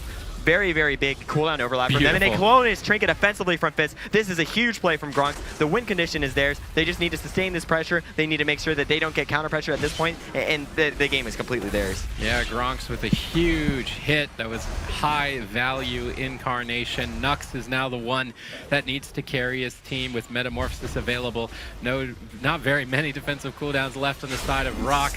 Nux can get a lot of work done. They're going to pull the trigger. Metamorphosis pop. Nux's damage is highly boosted. They stun up Mao. Good crowd control. They need just a little bit more. They need a Hex or a Cyclone. Is Fitz going to be able to sneak it in? He's trying to look for them, but actually cycloning up Dogmage, which I've much rather seen that onto Mao. Volchok in the meantime getting imprisoned at low health as Dogmage looks to reverse the pressure, and Nux was supposed to be the MVP in that moment. They did not sustain enough crowd control to really force anything, and suddenly Volchok is far behind. Yeah, this is where Gronks, they had such a clear victory at this point. They're looking a little bit shaky. Maybe they realize, we have this, that win condition, and teams sometimes will falter at that point. But if they can just clean it up a little bit, they just need one good go.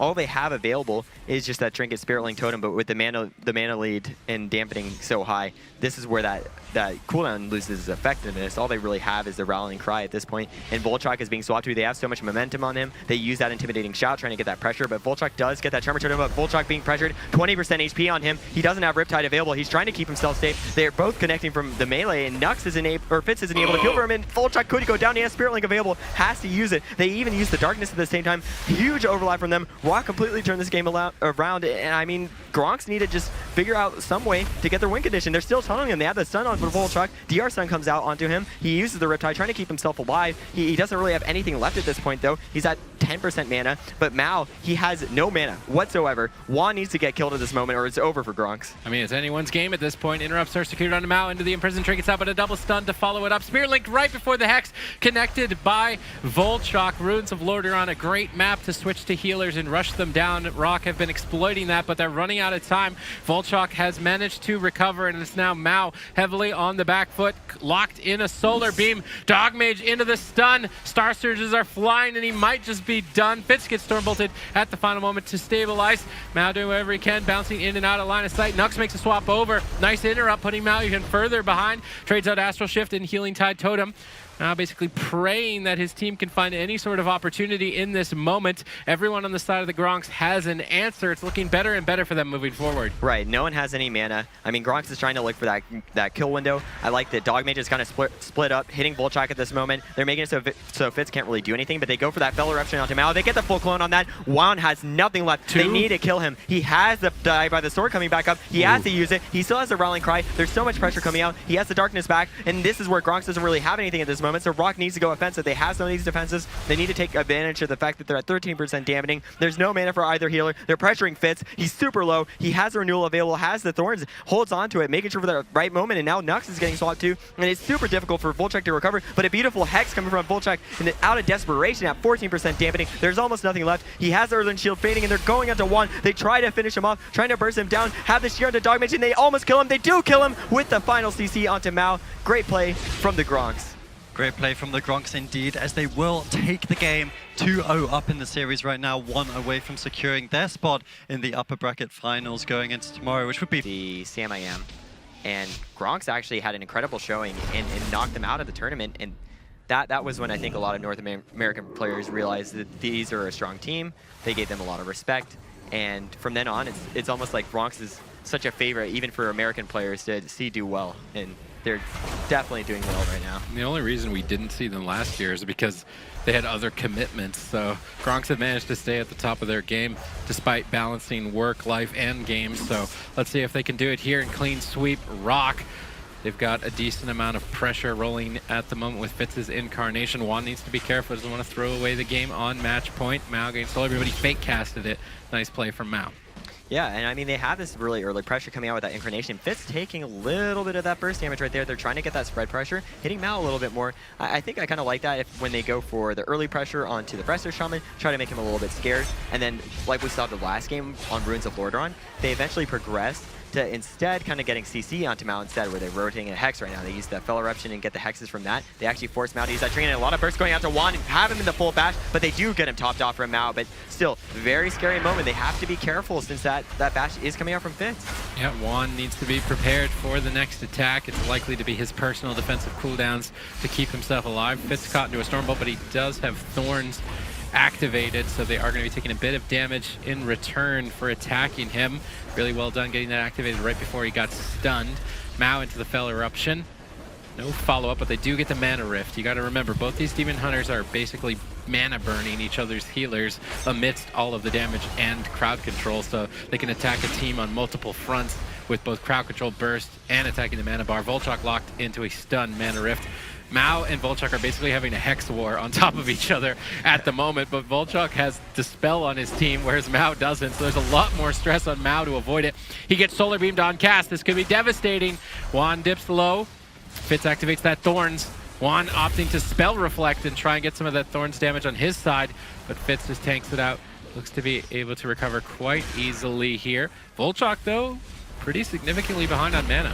One thing I actually like about the confidence Fitz has on Boomkin is it's almost like you could see that he plays Warlock a lot, because he's not relying on using the Mass Entanglement for his root beams. He's actually just using them as a Solar Beam lockout. He knows that he can get that interrupt, and he knows he's going to be able to use that. And instead we see him relying on getting these full bashes, and that's actually really useful for him in that double melee matchup, because when you have to use the Mass Entanglement, it means you have no extra stun on your team. It makes it harder to actually get extra crowd control with Cyclones, which he's able to do just by having that bash into Cyclone. So it gives him a little bit more opportunities for CC, but it comes to the downside that he has to be prepared to get those lockouts. And he's done a great job with it. Dogmage just used Darkness.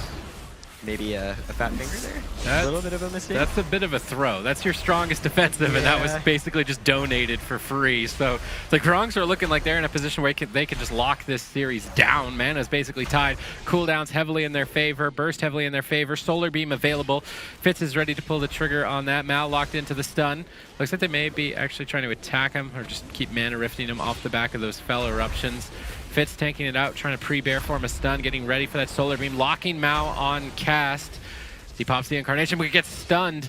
Volchok dispelled Nux out of that, not Fitz. Maybe could have used it on a different target. Mao now into the Imprison on the back of this crowd control chain, but crowd control has faded. Mao is now able to freely heal, and Fitz's Incarnation basically got nothing done. Yeah, I think they probably put that extra stress on it. They realized that they had failed to use their Darkness, and normally we were seeing Dog Mage trying to trade Darkness with Incarnation, which is, I think it's a great trade. And since they realized, oh, well, we messed this up, they made sure to get as much CC on Fitz as possible, using pretty much triple DR stuns on him. They got the Chaos Nova, they got him with the Storm Bolt, and then they put him into the Fellow Eruption for just 1 second, but making sure they could do all they could to stop him from actually getting any damage with the Incarnation and then getting that pressure onto him. And the one thing we can still see, though, is Gronk still has this extra pressure. You see Mayo is getting pressured a little bit. He's hovering around 80% HP, but Juan dip into around 50%. All of Rock is kind of rotting, whereas Gronks, they kind of are mostly worried about Fitz, but they make a beautiful swap onto Volchok, force him to use that Earthen Wall and swap back to Fitz. Double Stun comes out, they almost burst him down, force him to use that Bark Skin. Renewal is still available for Fitz, but Gronks still have to be scared. Couple of close calls for Gronks, but a close call is not a kill, and if you want to win, you got to get kills. So Rock, they just need just a little bit more to push Gronks over the edge and stay alive in this series. They are now starting to fall behind on mana. Fitz has a full Astral Bar. He can toss out tons of Star Surges and deal devastating damage. Metamorphosis pop for Nux, trying to lead the charge for his team, actually going after Mao, then immediately switching back. Fitz just in bear form, predicting some stuns as Nux stacked on top of him. Mao might be going for a drink. They definitely need to deny any drinks in this matchup, as it is likely to be going down to mana. We've moved into dampening. That is going to be reducing the effectiveness of heals by the percentage of the number in the middle of your screen at the top. When you're running out of mana, your heals start healing for less. Dangerous things start to happen.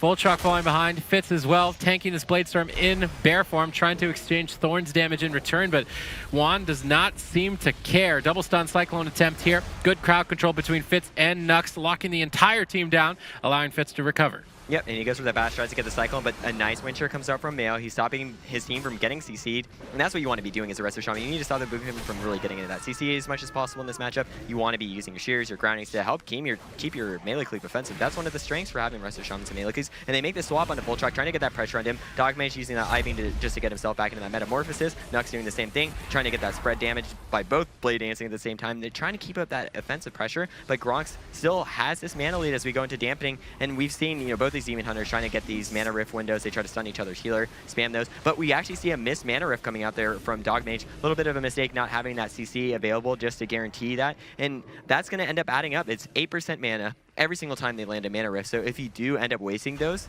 it can cause a lot of trouble for those long games, especially with us being in 10% dampening. Yeah, Nux has definitely landed more mana rifts, but even despite that, mana's evening out. Juan caught into a stun, triple crowd control for the team with the Gronks, forcing down by the Sword and Darkness, cooldown overlap by Rock. That's going to put them immensely behind. Although they should recover in this position. I'm looking to see what are their win conditions, and it's basically kill Fitz. It's do or die.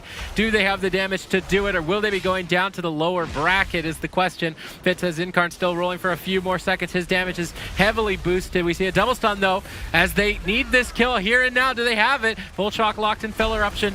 No follow-up, unfortunately. Fitz trading out Barkskin. Volchok, surprisingly, now completely tapped on mana. He's not going to be getting a drink anytime soon. He's getting gunned down, and Rock, even though they've overlapped defensive cooldowns, have momentum. Yep, I actually think this is almost their game to win. Dogmage's turned it around. He has been getting way more mana rifts, actually doing it without the CC, kind of just landing these, kind of predicting where Volchok's going to have to move, especially at times he has to cast. And this has been putting them in such a favorable position. Fitch is trying to get these clones. He's trying to make sure that Volchok can kind of recover a little bit. He does get some mana back. We do have that clone going out onto Dogmage defensively, and a Cap Totem actually comes out for Volchok. Nice play by him. They go with that DR Hex on that. Volchok's playing as offensive as he can, and now that double Chaos Nova with the bash. Ooh. Nice cross CC. Full clone comes out. Juan is still low. Needs to use that rally cry. He's at 2% HP. He's going to die. The Fell Eruption, and he does go down. And Gronks with a clean sweep. Yep, that's going to be game, set, and match to Gronks. They will advance to tomorrow's upper bracket finals. Congratulations to them and clean play throughout Rock. It's not the last of them. We will be seeing them also tomorrow in that lower bracket, but they're going to have a tough ride now, having lost. They will have to work their way all the way back up to that grand finals if they are to get the one and only BlizzCon spot for the tournament. But congratulations are in order to Gronks. They have been looking so strong. I was looking... Well, they are going to be playing that Restoration Druid KFC with the BM specialization, and ZFA sticking to that Miracle Rogue BB on the Assassination Yo-Yo on that Moonkin, and Sam on the Restoration Shaman. And interestingly, he's also opted for that adaptation. He gets Intimidating Shout right away, but he won't have the reverse magic for those Hunter traps. So it'll be interesting to see if they're able to abuse that adaptation and just, you know, slay ZFA during the times he doesn't have it ready. And there's the full trap from a stun already, and it looks like they're gunning down for BB, actually going for Yo-Yo right now, but another pre-Urban Shield Totem coming up from Sam, which is keeping Yo-Yo alive just for now, but the basking has to be used, an explosive start already for Give It. Right, and one thing that's interesting to note with the talent choices from Lazora, he's actually not playing that Dire Beast Basilisk. We'll usually say CBM Hunters using that to be extra offensive, but I think he's opting in for more of those defensive options in this matchup. He is playing that Spider Sting, so I would think that he is playing that Spider Sting for the silence on the Boomkin, but also playing potentially defensive choices such as Roar Sacrifice and Wild Protector, which are smart moves to take from that Hunter. And I think it's good of him to realize he doesn't always need that extra damage output. Now we have that full blind coming out. They do get the stat from BB, but there's tons of pressure going out. They're all getting very low. They try to get that extra counter pressure, but really, Gosling is keeping his team alive. He has the free hots. His team's safe. They haven't had to use anything. They only trade out the exhilaration, and one isn't really a scary exhilaration where you use out of panic. It was, you know, oh, my healer's in CC. They got blind stabbed. I'm just going to use that. And Gosling is able to actually hold on to Trinket throughout this entire window, and he actually saved his Trinket just for this window. Now he gets caught in that full kidney. They swapped him, tried to get that pressure, and him holding onto his Trinket on that blind. That was a great job by him, because I think he realized they could have exploited that, done a ton of burst damage onto him, and realizing if he holds onto his goal, it's great for him. But they burst down BB, force him to use the evasion, gets a 20% HP. Beautiful plays coming out from this KFC, and I really like that they're kind of still comfortably dealing well with the adaptation. I think it's still a good choice from Sam, but even then, it doesn't seem like it's too much for them. But I love that they're making these swaps to the healer. I think it's really important for this Boomkin Road to do this. They need to pressure the rest of Druid as much as they can, keep that offensive momentum going. Now they have that damage going out onto that Warrior, and keeping the damage on both targets. That's what you want to do as any of these Assassination Rogue caster compositions, which is with either Shadow Priest or the Boomkin. Yeah, Gozing's doing a really good job surviving, but like we said, these swaps, the Shadow Steps kidney, have been putting them on the back foot, but now they kidney up Lisora, getting a ton of pressure, but at the same time, a trap onto Zap. So much damage coming into Yo-Yo. He doesn't have the Baskin or Renewal ready just yet, and they need to be careful when adaptation isn't ready, but it will be ready for that next trap or Intimidating Shout, depending on what they want to use to kind of proc that. Meanwhile, BB is trying to push in onto Gozing, but he's being tunneled down. So much damage coming in right now from Dogan as well. He has no evasion. They need to be careful. There's that Earthen Shield Totem that's going to reduce a lot of pressure right now, but that defensive cooldown's being forced from Give It. Yeah, surprisingly greedy play. I actually do like the BB held onto his screen, even though he's in the full summon. They make that swap onto Gosling, trying to burst him down with that kidney shot. They do not use the Vendetta for this go, but a DR bash goes onto BB, forcing him to use his string at 20% HP. Sam is keeping alive. He has the Ascendance up. He should be able to top his team, and there's a defensive clone coming out onto the Arms Warrior. Sam is so good at holding onto that Spirit Link. No matter how low the HP is, he just holds onto it, knows that the Ascendance will be enough, is going to top him once he is free, and he's doing an excellent job holding those defensive cooldowns. And actually, he's ahead of mana against Ghosting. So the rest of Shaman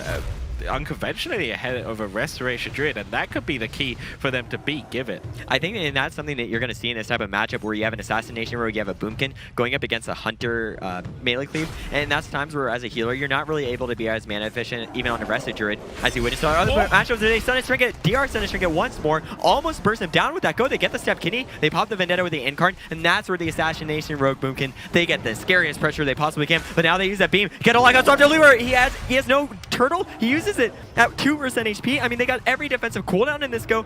I mean, it felt like he wasn't even scared because they just used the Vendetta, but even with that tail end of the Incarn, they almost kill him out of nowhere. They get so much pressure coming out, and this is just looking awful for Give It at this point. Yeah, they're actually on the back foot for once. Give it needing to survive a bit better. He's calling the kidney shot. He has nothing for it. He's just relying on the box skin and barefoot right now, but it's not enough.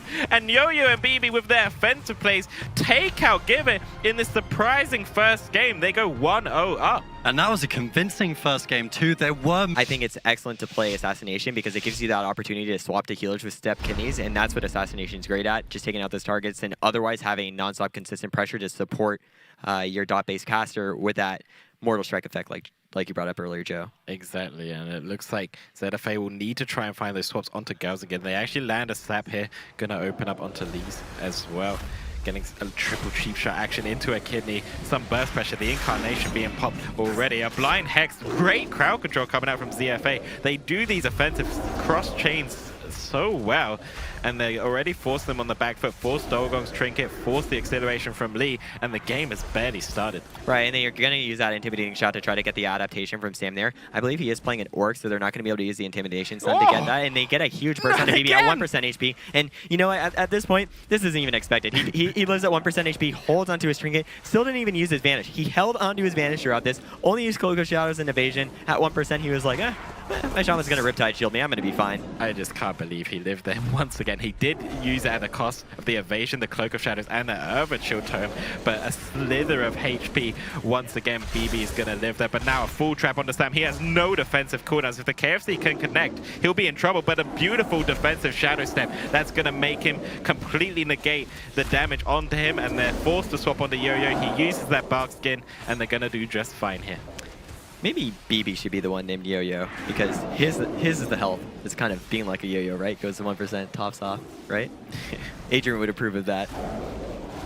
Oh, another stun on the BB though. Full trap. Surely he goes down this time. I cannot believe it. A vanished fate. He's gonna live for now. It's just incredible that he's able to survive. He's still low on HP. A nice cyclone onto Gogong from Yo-Yo. Once again, BB survives. Okay, this guy, either highest IQ player I've ever seen, or this guy is the luckiest player I've ever seen. He's lived at 1% so many times. Like, somebody needs to make like a montage clip of this. He had that 1% vanish. He was like, I'm fine. His healer was still in the trap, and they actually did flare the vanish. He was still able to live just long enough with that feint, and that's what really shocked me with him actually living in that moment there. But we're just waiting for them to kind of get into that moment of the game where they have that second Vendetta coming back up. Right now, he's at 2% HP. They have the intimidating shout, but they pre-Spirit Link it. I mean, incredible play coming out there from Sam. BB should be able to stay alive at this point, I would hope, and he's still in this game. They have the Vendetta back up. They need to make the swap to Gauzing, but I think he's using this map excellently to avoid himself from being step kicked. Now they run at him. He goes into bear form, and he realizes that it's going to be super hard for him to find the same win condition they had the last game, but somehow ZFA is still surviving. They're going to probably make it to the late game like we've seen them do before, even with these 1% goes,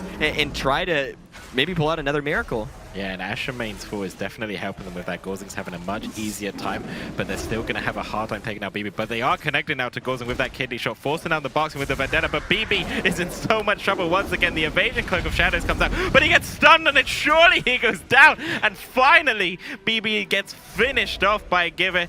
They tie up these series on Ashamane's 1-1. That was a clutch stun from Lasora there, making sure they get that intimidation. It's really reliable to get... If Give It can turn this one around, they will have momentum in the series, but ZFA, important that they are able to execute here on this map. We'll be watching BB. Will he die, or will he execute Gauzing in Game 3?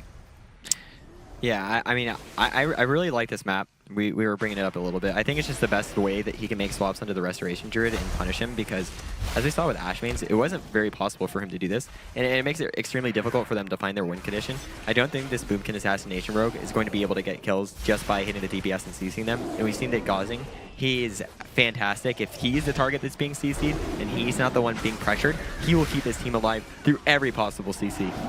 He'll keep his team alive through a full blind stat with cooldowns pop. So I feel really the only worry for Give It is just Gauzing getting killed, and this is the map where it can happen. And I love that they're still putting that extra pressure on BB, and I think that's one of the stronger things you can do as a Hunter Cleave, is forcing pressure on these rogues, because really hitting the Boomkin, not too much is going to happen out of it. You maybe stop some clones, but since Counter Shot is such a long cooldown, I don't think it's going to really do that much for them to even sit on him. Right, yeah, I think BB is a great target, and they've already forced the evasion right now with that Stormbolt onto Sam, so a huge defense, of course. There's a full blind on the goes, and will we see a trinket? It looks like it actually breaks, and that's very unfortunate. It allows him to get the Iron Bark onto Lee, and that should be enough to survive this Vendetta. That was a bit of a misplay there offensively from ZFA, which we don't really see, but now a full trap onto Sam. BB going to be in a lot of trouble. He doesn't have the evasion. He needs to slide his way to survive, but Yo-Yo doing an excellent job with those pills. Cyclone in the Warrior. He has great shadow steps too, and those are also what helps him there. He just steps away,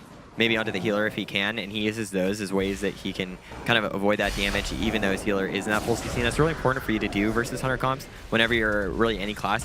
He's effectively pre-running on the goes, so even though they are trying to finish him off, like he is surviving at such low HP, and that's where you get the situations where you have the last one. It's like, oh, well, there's a full CC, he's super low HP, yeah, but he's also already kiting them and already getting away. And we just see that they have that intimidation stun being used, and they realize that BB gets so low that they actually force out the Spirit Link. Well, it's not looking good for them, but Gauzing has a ton of pressure going out onto him. If he gets full kidney shotted here, things are going to get extremely scary. He has the Bark Skin on himself.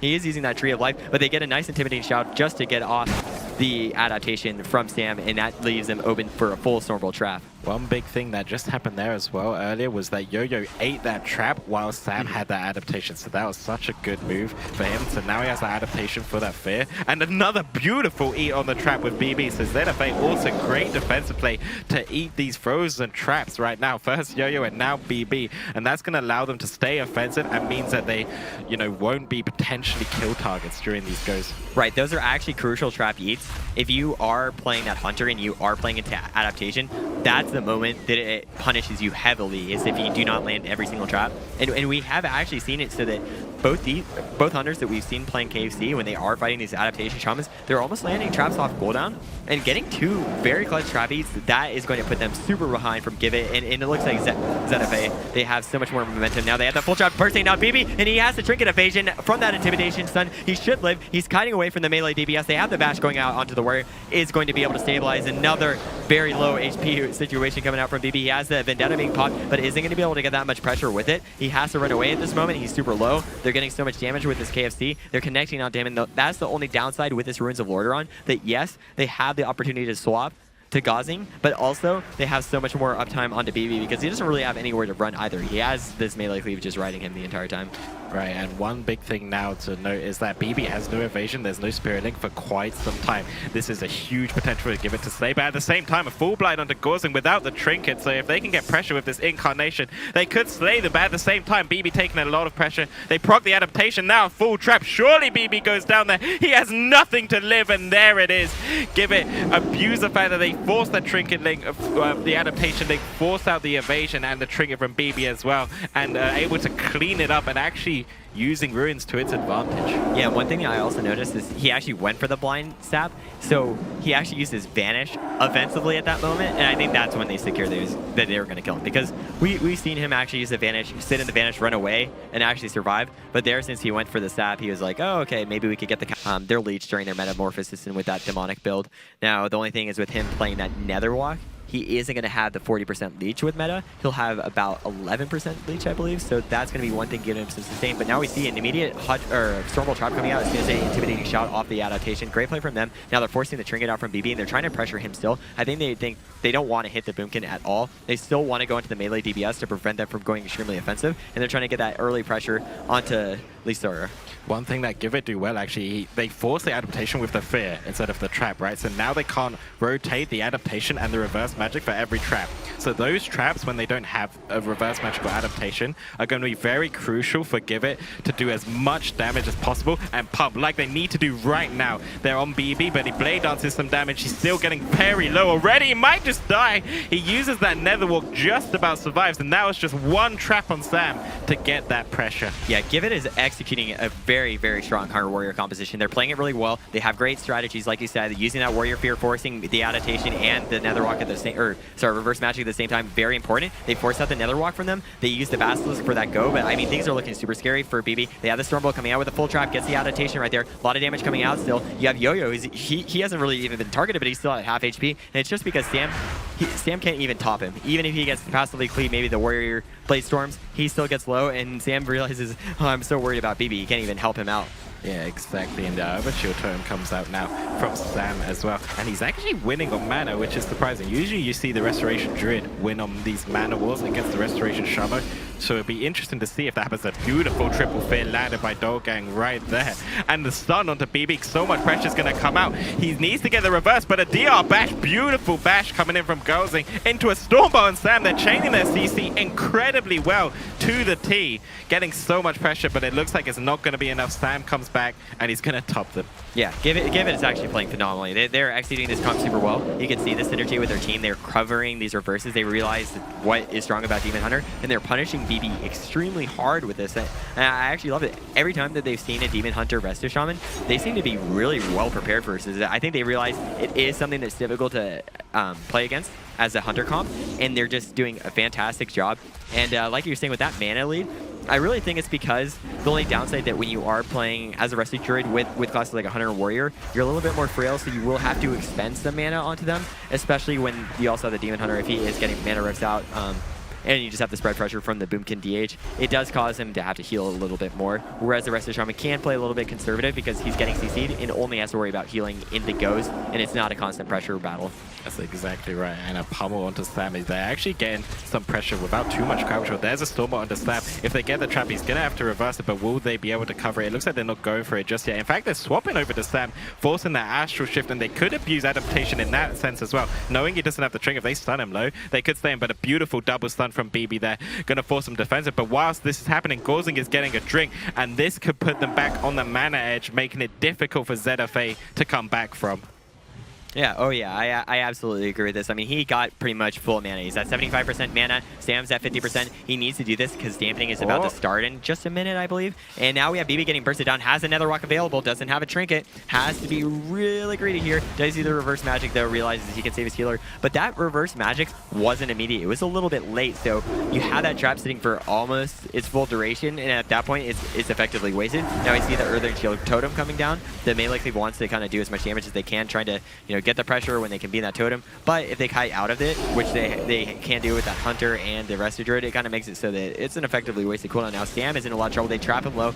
He's trying to keep his team topped off. He pops the Ascendance, but they use Netherwalk at the same time. This overlap could be absolutely devastating. They really only have Darkness available. They have the Spirit Link, but I feel like because of the adaptation, sometimes it's going to be very hard for them to get it off. And we've seen them line up these combos where they stun Sam, they stun BB, and they can burst him down, especially with that Dire Beast Basilisk coming up in 10 seconds. A kill window is available for them. Yeah, and that's going to be a huge overlap, and it could backfire them. And at the same time, Gauzen going for these drinks whilst these offensive plays happens. It's just making it so hard for ZFA, and there's the full trap onto Sam. No reverse magic just yet. He gets a bit, but another Spirit Link actually come out. I'm not sure if he needed it, because Yo-Yo actually was doing an incredible job with those Cyclones, but it looks like they're just going to be less defensive corners, and the Urban Shield Tome coming out as well to deal with that Basilisk, so a pretty good Drake. But then they just swap over to Sam, and this is a good thing I like to see from Give It. They play that KFC. Usually you don't go for the healer, but they're going for him and getting a lot of pressure doing it, forcing that Astral Shift once again, and Give It are looking so good right now, dude. Yeah, their strategy is super effective, and if we even seen with those reverse magics, it's actually gotten to the point that he has it up for when Trap's up again, but then it's like towards the 4 seconds ending of that trap. So if you don't line it up perfectly, it starts to get to a point where reverse magic isn't as effective. You need to be preemptively there. They already got the adaptation. They should have a Stormbolt trap available. They're looking for that window, and they're trying to keep that damage onto BB. They use the bash. They should go for that full trap off of that. He doesn't have that reverse magic. They go for the DR Intimidation, try to do damage onto Sam. They have pressure onto both targets. They realize they can exploit this opportunity here, and now Yo-Yo's still trying to do as much damage as possible. They have the Thorns up, and I think maybe they're trying to swap on the Thorns, realizing that now we're in 3% dampening, and they actually want to kind of save mana. That could have been what was making Gozing use so much more earlier, using a beautiful innervate here in a fantastic position that he's able to get full effectiveness of it without it being perched off. Yeah, they're doing an excellent job. They actually force out the Darkness and the Trinket from BB while slaying him. So another huge defensive cooldown going out the way, as well as that Earthen Shield Totem. They need to try and stand in it more. And at this point, I think ZFA, they need to make a move somehow. They need to try and find a win opportunity against Give It. But right now, it's looking desperate. They achieve the double stun there onto Gozing and Lee. They follow it up by a Cyclone. Lee could be in trouble. He does have all of his defensive cooldowns if needs be. He uses that acceleration, and he's going to survive easily. Right, and now we know there's no defensive cooldowns for ZFA. They have the Basilisk coming up. Now, they do have Netherwalk from BB, but he'd have to preemptively use it. We've seen the burst. We brought it up multiple times. They have that full stun into a trap. They use that bash onto BB. They don't have the adaptation available. Reverse magic is there. Maybe a little bit of a mistake going for that bash onto him. Maybe they would have wanted to hold it later on so that they could cover and he wouldn't be able to go for that reverse magic. But I think they will have the intimidation. So if they're able to use the intimidation and use the Stormbolt trap on this next go, I think that's where they could close out the game because he won't get the reverse magic in time. Yeah, they have those other CC utilities, the Stormbolt from the Warrior, the Intimidation Sun from the Hunter, and now here they go with a full fear on the Sam. There's the full trap right now, and the reverse magic isn't in time. He's just too far away to get it off. They might kill him before he gets it. He just about gets it in time. Sam gonna pop that Ascendance and spam out those heals right now as well. The healing wave after healing wave gonna top off his team. But Givit have so much pressure as this KFC. They're just doing a ton of damage, and I mean, Sam's gonna have the Spirit Link back soon, but it'll be interesting to see who will be able to just win this one really at this point. Yeah, I was actually surprised with that last go. Lisora actually decided to use Intimidation Stun on the Boomkin. I think he was just trying to prevent them from getting the clone. So I think at that point he realized BP had to run so much that he doesn't actually need to cover him. He could use it on the Boomkin. And that like on the fly decision making where it's like, yeah, I really want to stun him, get that clean CC. He actually realized, well, at this point he's CCing himself, so I could just CC the Boomkin, prevent those peels. They get a lot of burst onto BB. They still have that Netherwalk available. He's at 10% HP, needs to use it. Does get greedy, holds onto it. BB still being a Live Lord no matter what class he's playing, but at this point it looks so dire for them. We're at 18% dampening. Sam has no mana. They need to find a kill very soon, but the aspect of the turtle is still available from Lisora. They still have Iron Bark available, and Gosling is just kept his team so aggressive. They forced the trinket from BB. He has to use that Netherwalk. They have the full trap. He doesn't get the reverse magic in time. Has to use the Netherwalk, and I really think BB isn't getting these reverse magics as well as he could. He uses another late reverse magic when he had it available immediately. I think he has to be kind of cautious, trying to preemptively get ready for that trap to happen, like he was doing on his assassination rogue. But that's maybe where you see that he's actually not as comfortable with that Demon Hunter. He's not, he's not as aware of what's happening in the game because he's kind of playing that alt class. Whereas that rogue, it felt like he was always, boom, ready to, get away, ready to survive. And I think that's where you could see them falling behind a little bit. Yeah, he needs to be able to position well to reverse magic because he needs to be very close. It has a very short range, and you can see it happening again. A Stormbolt onto Sam. BB has nothing but the blur right now. The adaptation is going to proc by Sam. A beautiful DR bash from Gosling. I love this offensive play from him, even though he's completely out of mana very soon as well. But it's still really in both people's game. But BB and Sam ZFA are definitely on the back foot. Dogang now has to use his Dive by the Sword, and Incarnation is coming back, so if they can somehow perform another miracle surviving, they could have an opening to take down Dogang. Right, the burst clones have come out though. There's the Dire Beast Basilisk. They had the aspect of the wild just fading the box. Yeah, this is the burst. He's gonna go down. He's at 2% HP. That's it. Excellent burst window. I mean, it's at 27% dampening. They had the Basilisk up. The aspect of the wild was just ending, but at that point, once they get that intimidating shout, they have the intimidation onto BB. They're all scared. They're all dead. That was a clean execution at the end of that one. BB got caught behind the pillar. Sam nowhere to be seen. And we see the Basilisk come to chomp, chomp, chomp on the remainder of ZFA in this series. Misfit Toys versus Team Beast. Let's see if Yon can make impact in the Shadowy Realm. So it's going to be that Restoration Druid KFC versus Shadow play. Now, I would usually predict that Team Beast would take this, and especially YouFace knowing exactly a Warlock's weaknesses, but he is playing that destruction spec as well, getting those chaos spots onto Chicken Jack. A Psychic Horror followed by a Hammer of Justice on Select. Into that Repentance, it looks like they're going for those CCs onto Select and maybe looking for kill potentials on the Hunter. They get a Stormbolt trap. Those Suhus taking so much damage, already has to use that unending resolve, and he's still getting chunked through it. Yeah, he's falling really far behind right now, and I'm not sure he's going to be able to recover off the back of this. Lee has had to trade out massive defensive cooldowns. Luckily with Yon and the Shadow Priest, he can go into Void form quite often as the Warlock is likely to be the target. Here we see crowd control initiated from the Misfit Toys, trying to target down Chicken Jack, but he is out of line of sight. Repentance has forced the Trinket of Select. There is some light at the end of this tunnel for Suhu. See what he can get done here. Just standing in center field, looking to set up some Chaos Bolts shortly, but a Stormbolt. Chicken Jack jumps over for the freezing trap, but gets Mortal coiled away. Now into the Horrify. Yon going into Void form, trying to dish out a ton of pain, but getting counter shot and shut down by Chicken Jack. Fear secured onto Select. Lee in position to possibly chain off the back of the spear. Hammer of Justice, unfortunately, he shape-shifted. That was a smart move from Select. Now he can avoid the Repentance. Yeah, and Uface actually using that defensive heroic leap, forcing that bop onto Suho, and then just defensive leaping away to avoid this chaos was excellent play by him. And now they land a full trap on the Lee, and this could just be it. Suho's in so much trouble, getting just munched up by this Beast Giraffe and this Warrior pressure, and Lee had to bubble out of that to keep him alive with that sack as well. And then they just go back behind that pillar to line aside this chaos. Even though they did an excellent job landing that Repentance on Select, they're still struggling to get a kill. Yeah, they've been getting good crowd control, just not enough damage onto either target, and Team Beast are doing a good job of retreating away when they don't have their crowd control and trying to avoid damage in the downtime. We see triple crowd control for Team Beast as they're looking to close game number 1. Nice massive spell on that freezing trap. Will open up Lee to try and support, but a nice counter shot by Chicken Jack could close this out. Yan Yan swaps health. They could even switch to him. Bit of a dangerous moment there for Misfit Toys, but they managed to stay in the fight. Now with no trinket on Chicken Jack and no trinket on Select, this could be a win condition. Ooh. Double stun combo here from Misfit Toys. They need to get a Chaos Bolt, but Suho not able to connect. Yeah, they have great position, Team Beast. As soon as they sense blood in the water, they just go behind that pillar. They're going to avoid those Vampiric touches. They're going to avoid those Chaos Bolts, and they're just going to avoid dying or avoid so much pressure, which is really hard to deal with as a Shadow player. You know, there's just nothing you could really do against it. So it's going to be very difficult to land those kills. A full fit onto Lee right now. They're pressuring Suho. They force his trinket out. He's going to have his wall back soon, but even then, I'm not sure if it's going to be enough to survive. He needs to keep on kiting. He's actually kiting very well for a Destruction Warlock as well. Nice Psychic Scream by Yan Yan, setting up for what could be the last attempt of the match, as there is so much pressure in favor of Team Beast. Suho falling immensely behind and getting crushed beneath the feet of Team Beast.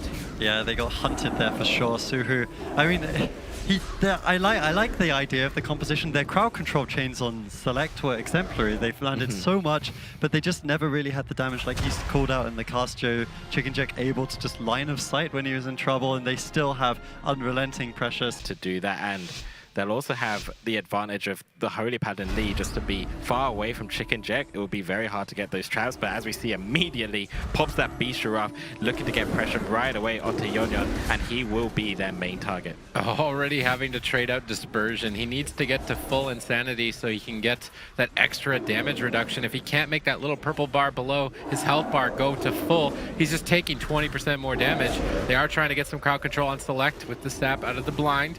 Chicken Jack is the primary target, as was expected, but really not under too much pressure. Yan Yan getting stunned up and delayed on his Insanity generation, but he has managed to march forward, securing a Psychic Scream.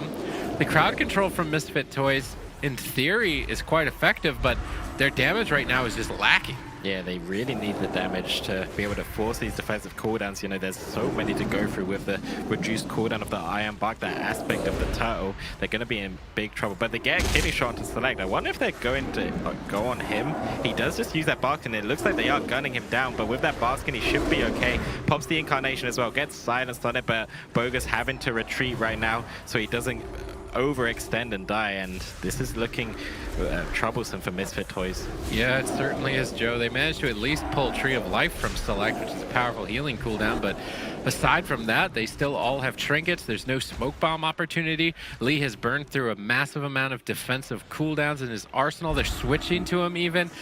Potentially trying to land a trap now. Bogus was trying to eat it, unfortunately, just a little bit too far off. A stun on Bogus forces his trinket. He's got evasion. He's dodging the kill attempt here. Looks like Bogus is going to be hanging on by a thread. The composition that they're bringing is, in theory, pretty powerful, but overall, their momentum is just not there. Lee trying to set up for his team here. Hammer of Justice into Repentance. Good crowd control chain. They've got Chicken Jack down at about half health, but he's already disengaged back defensively, and we know him to be one of the best hunters in this region, and he's definitely showcasing his defensive gameplay. Bogus in trouble.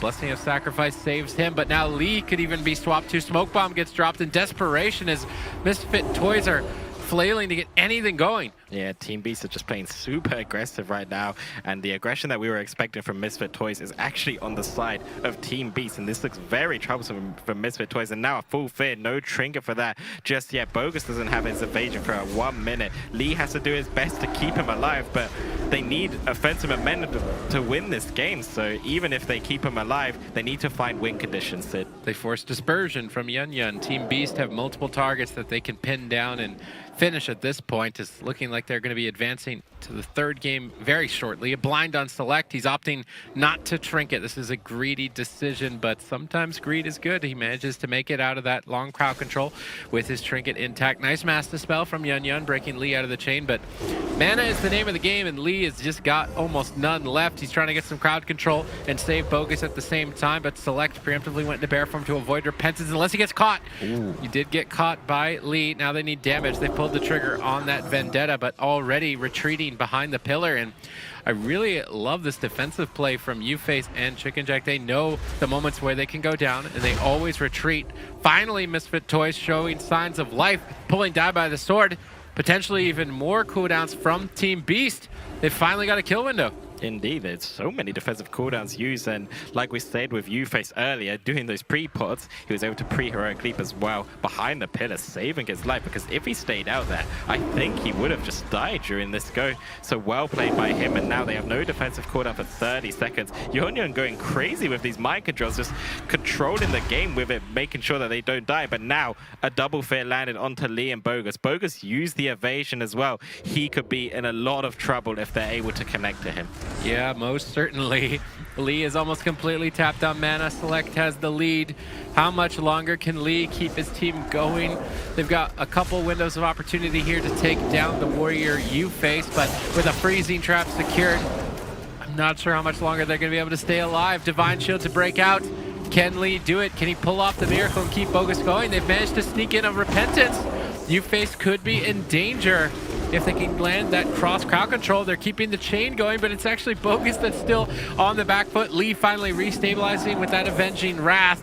The big boost of healing. Uface under fire, and perhaps the Misfit Toys can pull off a miracle. They nearly did, but a beautiful Iron Bug from Select there preemptively before that silence. So a bit of a gap in the CC chain of Misfit Toys, but they're doing an excellent job of these chain crowd controls, and they're looking to try and kill Uface. Bogus still dropping, and Lee is completely out of mana. So unless they can get a kill opportunity soon, it looks like the game will just go for them. And you know, Bogus super low, still no evasion right now. There's a full blind onto Select though, no trinket. Uface trinkets that immediately. He wants to get aggressive, and excellently timed Stormbolt onto Bogus. Gonna shut down everything, is so low on HP. Lee actually ends up dying to that blessing of sacrifice damage because he just had no mana to keep his team alive, and that means that Team Beast are gonna take game number 2.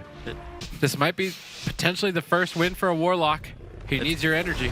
It's also the last chance for Misfit Toys. They will be eliminated if they lose this series, and that's not a good start. And they already popped that Beaster off instantly. Chicken Jack just wants to get aggressive on the Suho and just completely melt his face. A Stormbolt on the lead, and already a Trinket Wall during the trap, and they could just go through this, but a double coil, into a Chaos Bolt comes out right now, and he's gonna live with that huge defensive out of the way though. Yep, Misfit Toys getting out some damage towards Uface and Chicken Jack. Skull Bash secured by Yun onto the healer. Do they have a bash or any crowd control out is the question. They go for the maim.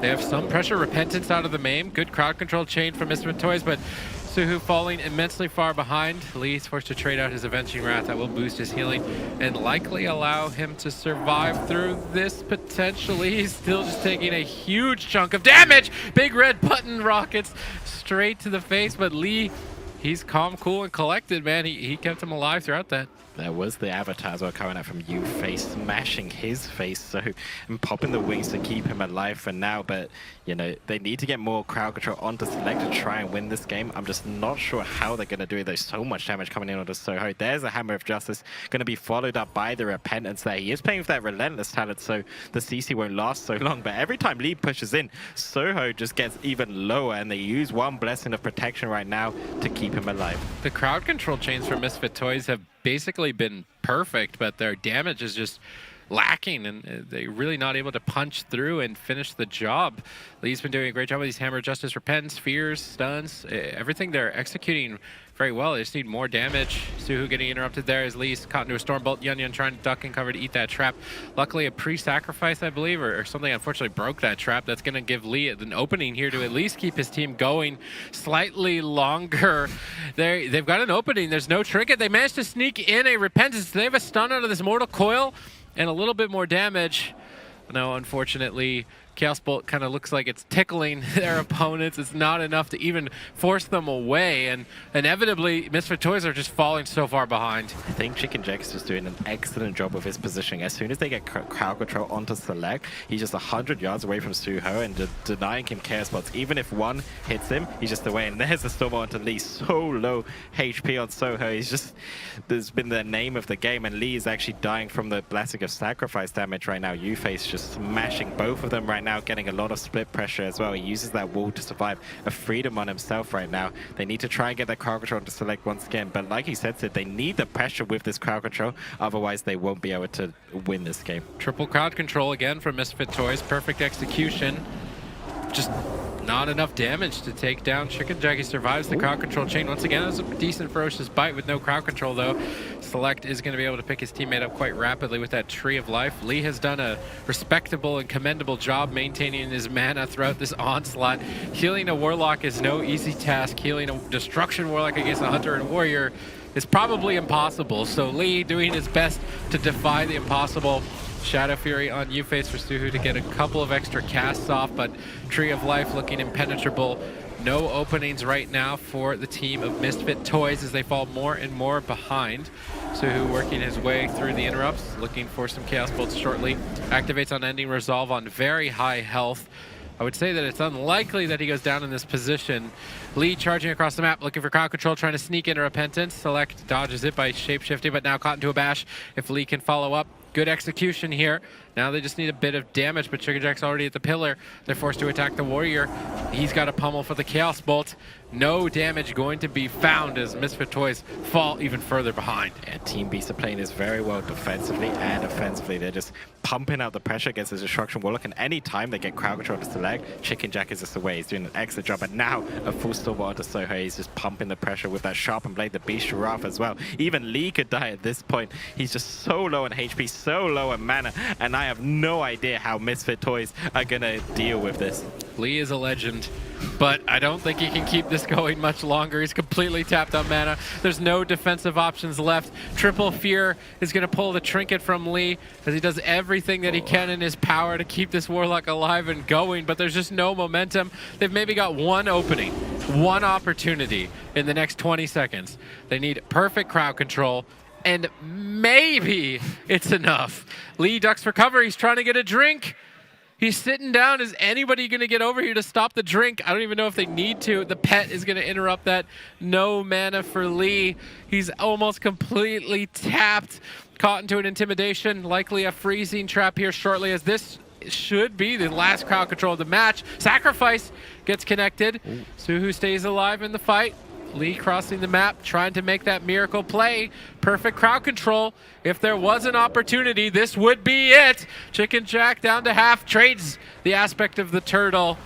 Finally, a significant opening here for Misfit Toys. Somehow, some way, Lee is doing the impossible. They need to be able to survive, and you got to shout out to Yon right there. I believe they're only being able to live because of those feral off healings as well, even though Lee is out of mana. So well played by Yon. He's getting aggressive there with that berserking, but it looks like they're going to be okay for now. They're going to have the Iron Bark very soon as well. Soho in so much trouble as well. Lee has zero mana, just zero mana to keep him alive. They're relying on Yon to keep him alive, and Soho to spam out those fears just to stop as much damage as possible. Lee is trying to escape, maybe find a drink, but I don't think he's ever going to get that opportunity. Full Fear, if there was an opportunity, he's going for the Repentance out of the Fear. Select was able to dodge it with double kick landed. This is likely to be it. Suho going to get executed. Team Beast advanced 3-0. A valiant effort by the Misfit Toys. Yep. Unfortunate end for them, but definitely commendable. Yeah. Way to get this started fresh, and Yas can be playing a melee cleave composition. Let's see if it's enough to push Poon over, because I'm not sure if it's going to be the case. Unix in a good position far away, but caught into a Storm Bolt.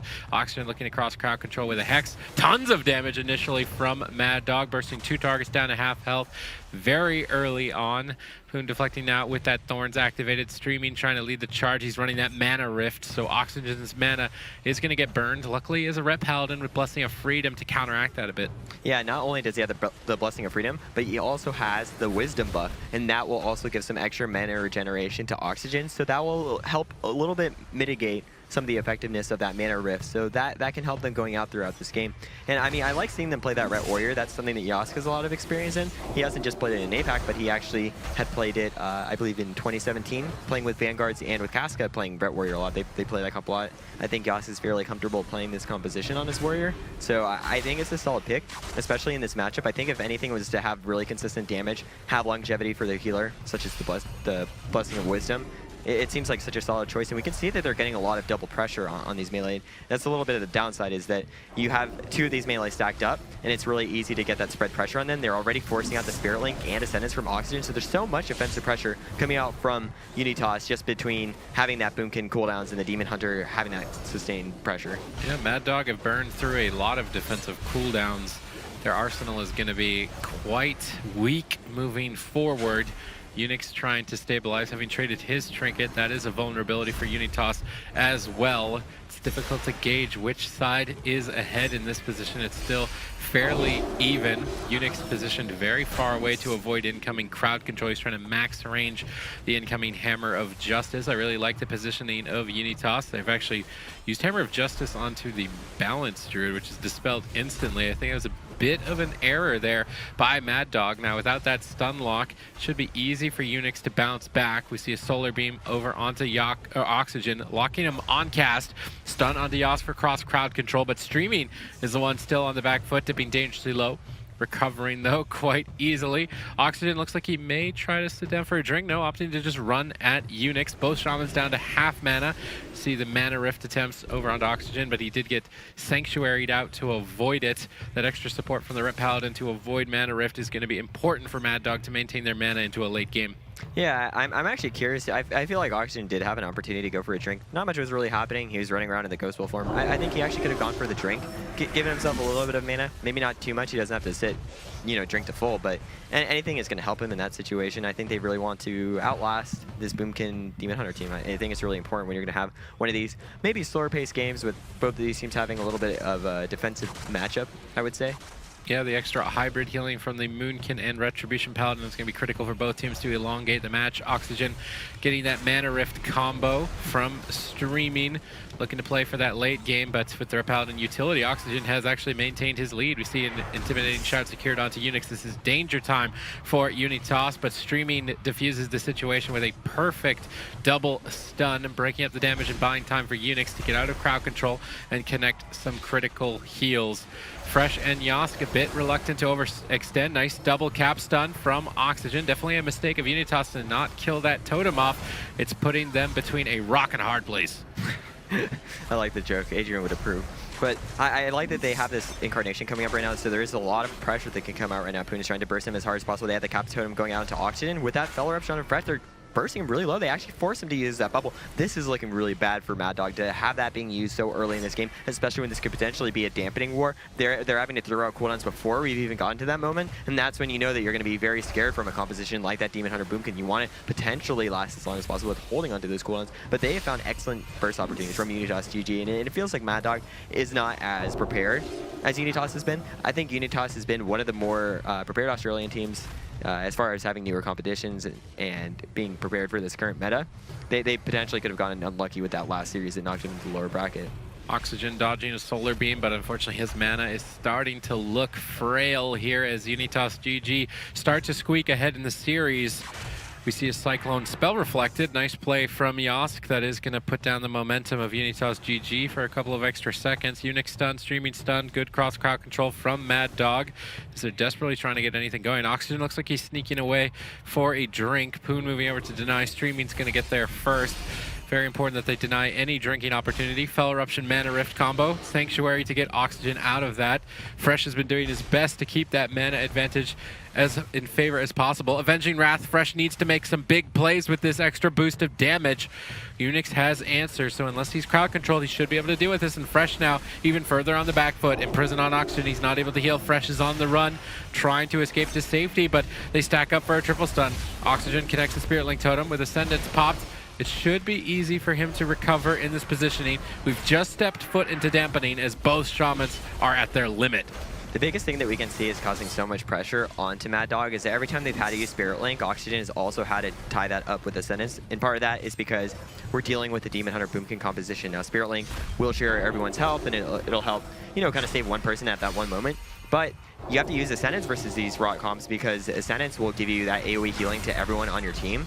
So by using it that way, it is a little bit unfortunate that he can't really spread those cooldowns apart. He kind of has to use them at the same time just because of how much burst potential, or not really burst potential, but very high AoE spread pressure during cooldowns that Unitas has with their composition. All right, we see Unix locked down in crowd control. Poon and Streaming, obviously the targets for Mad Dog, but looking at the defensive cooldowns of Mad Dog, they don't have that Spirit Link Totem, they don't have Divine Shield, and they do not have a Blessing Protection. If they don't get a kill soon, it's going to be curtains for them in game number 1. That Incarn for Poon coming up in 19 seconds is a ticking time bomb. Activating that Thorns, trying to make it difficult for Mad Dog to get anything going. Double Chaos Nova, perfect stun lock combo from Streaming. Oxygen is almost completely tapped. They just need to stay alive a little bit longer. That Incarn window coming up in 3 more seconds. Streaming on the back foot. Mad Dog doing whatever they can to pull off a miracle. That Incarnation going to be pulled immediately. Solar Beam on Oxygen, but he managed to fake cast it.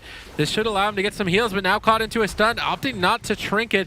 Looking to try and Trinket a Cyclone potentially. Fresh ducking around the corner, catching some off heals. They've managed to overextend Poon. Now they can strike back. Unix is also tapped as it's a race to the finish. Yeah, this is their opportunity to win the game. They use that defensive intimidating shot, put it onto Stream. They know that Unix didn't really have mana to actually get that Tremor Totem in time. Gets it a little bit late, but he has pretty much nothing left. I mean, he has Spirit Link available. He has Gladiator's Medallion available. With him at pretty much no mana, it's going to be very unlikely he's able to actually get that effectiveness from him. And now they have damage onto Poon with that full Hodge onto him. They do take the risk of attacking into that Thorns, but I think it's a worthwhile risk just because of, you know, they're at 15% damage. They have the kill opportunity. Both healers are They just need to push it out for both of these teams. They have damage coming out onto both Streaming and Poon. I like that they're getting the spread pressure, kind of hitting whichever person they can when Poon gets away. They make the swaps to the Streaming. Now, he's at 50% HP. That they need to try to finish him off somehow. They don't have wings for a minute, so it's like this Ret Warrior isn't going to have that much burst damage, but they need to look for it somehow. Now Poon, realizing the opportunity that the pressure is not on him, goes for that defensive Cyclone onto Fresh, rotates it onto Yas, goes for the bash onto Fresh, trying to get that burst with him. They have the double Chaos Nova. Streaming, trying to get that opportunity to finish this game, but it's not happening. Yeah, right now the momentum is completely in favor of Mad Dog. I was counting them out, but they've managed to weather the storm to a point where mana has almost completely evened out. Solar Beam fake casted by Oxygen. Really well done, faking the last 2 Solar Beams in a row and avoiding that crowd control, which could have been critical to end the match. Yask under fire, Streaming reluctant to overextend at 20% healing reduction and no mana. Any mistake in positioning could just cost the match. Streaming trinketing that Stormbolt and try to blade dance some incoming pressure, but they're in hot pursuit. Streaming doing his best to kite away with that vengeful retreat, but still able to stay on target. He has Blur now to trade out defensive Cyclones from Poon to try and stall it. Now they switch it over into that full Cyclone. Do they have enough damage? Hammer just as instantly on the I-beam. Streaming falling more and more behind. Unix only has Spirit Link Totem left to his name to try and keep this game going, but he's caught into an intimidating shout as Mad Dog might be able to pull off the miracle. DR Cat. Defensive Cyclones coming out in these final seconds as Fresh is also rotting down. Both teams racing to the finish. Divine Shield traded out by Fresh, and at this point, with absolutely no mana left, both teams are basically evenly matched. Yeah. And they have the Spirit Link available once again for Oxygen. I maybe disagree with the usage of the bubble from Fresh. I actually think he could have held onto it a little bit more. But now there's that full Hodge Steer onto Unix. They surely can burst Streaming down, but no, he is able to survive. Unix doesn't even have enough mana to dispel him out of the Hodge though, and now Poon gets swapped too. They're trying to keep their pressure on both of these DPS, but I'm so surprised they're just staying in this game. They go for the Solar Beam onto Oxygen, but he actually fakes the interrupt, and now they go with that Stormbolt onto Poon, trying to burst him down. Oxygen is trying to go for Lava Burst. He's trying to cast Lightning Bolt, trying to do as much damage as possible onto Poon. He knows Unix has no mana. Full Hodge goes out. They surely will be able to get the kill, use the reverse magic late, but Poon does go down. That was so one-sided. I actually can't believe they managed to pull that off. Yeah. Yep, well they did manage to pull it off, and Mad Dog will take the game. Poon just tunneled down. Really struggling in this competition. See if Primes can be the difference.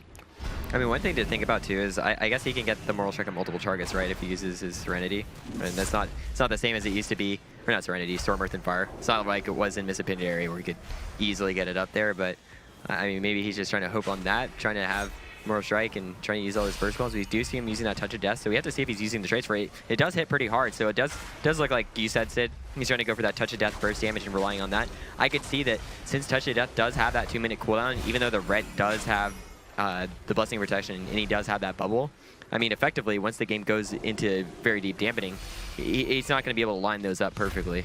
Yeah, and I mean, that's the one win condition. They can kite a lot with the Windwalker Monk as well. Supporting the balance through, we see an intimidating shout onto 2 players, isolating Poon. Catching him in cat form with that Stormbolt is going to force a trinket. It's a bit unfortunate. Poon was trying to kite away before that crowd control chain landed, but now he's out of line of sight and not able to dispel this Hex. He's pinned down in bear form, unable to really develop any counter pressure. Ring of Peace, I feel like it maybe could have been positioned better at the staircase. They are going to catch up and get back on target, and it feels like Unitas are just falling behind. Yeah, I don't know. I really don't know if I like this pick, like you've said already. They are getting so much pressure on the Poon. It feels like they don't have that counter pressure like they had with the Demon Hunter. They're getting a lot of damage on him with that Stormbolt. They are going to get him topped off from Unix, but it just seems like things aren't looking too well for Unitas. I want to see them try to find some win condition with this composition. Now they have the Touch of Death coming up soon. I think maybe they're going to try to look for the pressure there. They do get the beam onto Oxygen. He does get out of it, and that's where we see the tank being used. And I think, honestly, Poon has to really rely on getting the solar beams on cast, or they have to rely on getting that cross crowd control with the leg sweep. Yeah, and I mean, they're not really doing either. Oxygen has been fake casting every solar beam on cast, and then the cross crowd control is just not there. And Unitas GG, they need to clean up their gameplay. They're falling very far behind in this position. Unix getting out of that crowd control, needs to connect some critical heals to save the day. Prime's even getting swapped over too. He's dipping low, trying to kite as Unitas GG. They're on the ropes. They're just forced to retreat away, and Mad Dog have all of the momentum. Yeah, I mean, there's so much pressure from them. The Ret Warrior composition, I did feel, was actually not too bad against the Boomkin, so maybe they wanted to try something out, but still, they have a big Touch of Death. Hits Fresh pretty hard. They have him in the leg sweep, have the in cap onto Oxygen. I really think if they were using these Touch of Death goes where they have the leg sweep onto Fresh and they were actually using the Solar Beam at the same time with it, that's where they get more pressure, especially if they can line it up with the Incarn as well. They could get to the point where they start forcing cooldowns as quickly as they can. All right, Unix Windshield, Poon caught into Stormbolt in a bit of danger here. Ring of Peace, I like that positioning. Although one melee locked on one side, Poon has to pick what does he want to deal with. It looks like he's going to pick the Ret Paladin. Fresh switching targets to Primes and getting some extra cleave damage that's at the cost of Unix's mana. Prime's rolling over. Looks like he's going to be going maybe after Oxygen and trying to look for a swap to the healer. Yasuke's trying to punish that and force him away. He's not able to stay on target. He's trying to kite now and avoid the damage. Blessing of Wisdom should give Oxygen the mana advantage into the late game. The other one thing that Unitas does get with the Windwalker is Mortal Strike to reduce healing effects. Maybe that's something that can edge them ahead, but it's looking like they're going to need dampening, but they might not even make it to that point. Unix trinkets out of the crowd control, trying to save Primes as he dips dangerously low. Double leg sweep, but no Solar Beam cross crowd control, and it seems like Unitas' GG is just not coordinated today. They need to clean it up. They need to calm down and try and plan these crowd controls more. Going one by one is playing right into Mad Dog's hands. Right, and we've seen them play beautifully together, and it seems like right now in this series, we're not seeing the Unitas that we're really more accustomed to seeing, and I want to see them look for these skill windows. Even with us not disagreeing much with the composition, I think they just want to clean up their play. They have the Solar Beam back up. I hope that they're waiting to use it this time and trying to actually get a nice clean setup. They have the Touch of Death available, so if they can line those up together, go for the burst that way, I think that's where they can find an opportunity to win the game, because if they do get to that point in dampening, I think the composition will be strong because they also have the Mortal Strike from Primes, but they just have to somehow get there. Yeah, I mean, if they just kite at this point, I would almost appreciate that effort, because their aggression has just been lackluster at best. We see Solar Beam, no cross crowd control.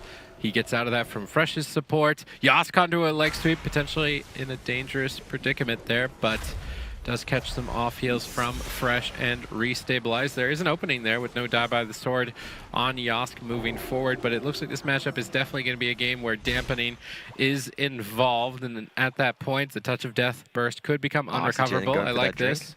Nice awareness from Oxygen, realizing that this game is likely going into dampening, preparing for it, and getting back to full mana with that drink. Right, we should have dampening starting just about now, and this is where things, I feel it's just going to favor Mad Dog just so much more at this point. I mean, they've had good pressure. Like you said, I think maybe if Unitas just tries to go for the kiting, and then they try to find that last deep dampening push and try to go for their...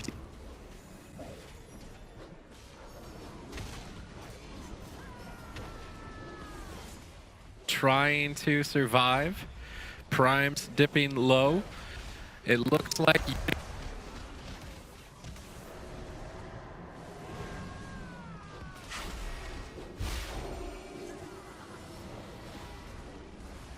now continue.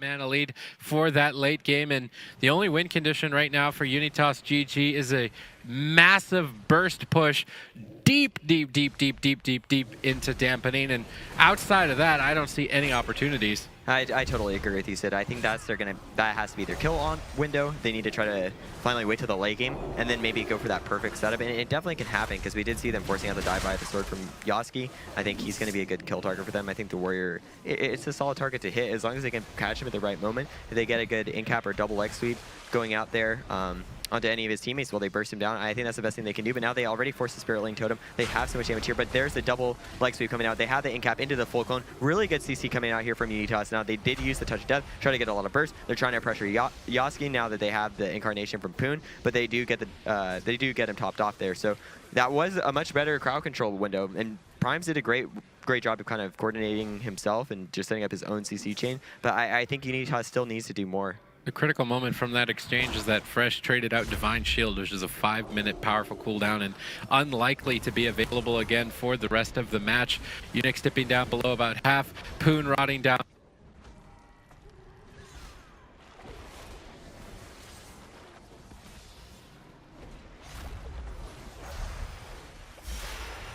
Armed at the moment. It doesn't...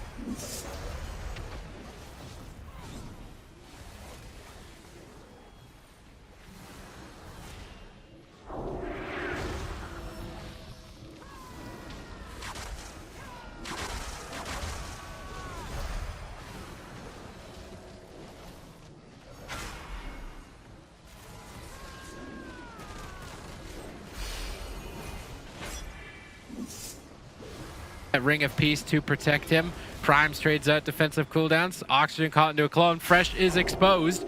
Unitas GG need to take advantage of this, but it doesn't seem like they are able to take advantage of it as they are now falling even more behind.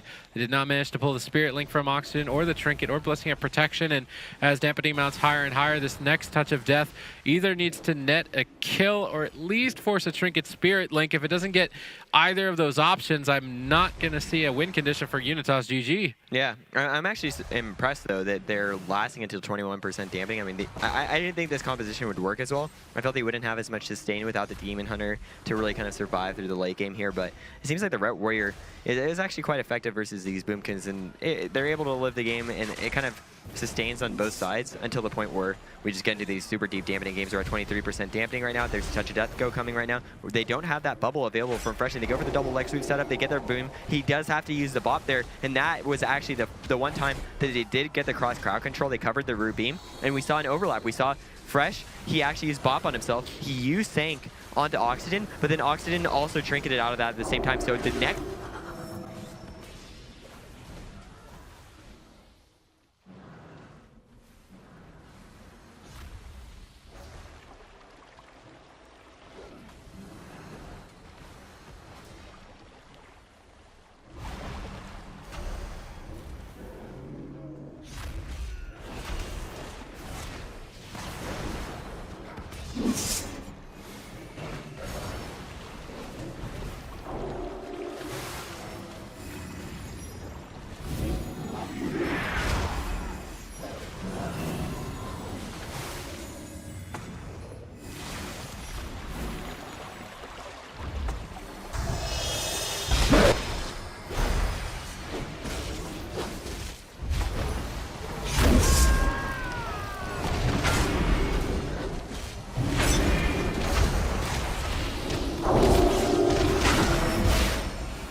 But Unitas GG falling further and further behind. Spend your lifeline. They've been liaising with Method Orange and they will be bringing out the double Demon Hunter. It's do or die for Unitas GG. They must win this game. I just don't think the mana burn strat works against the Ret Paladin.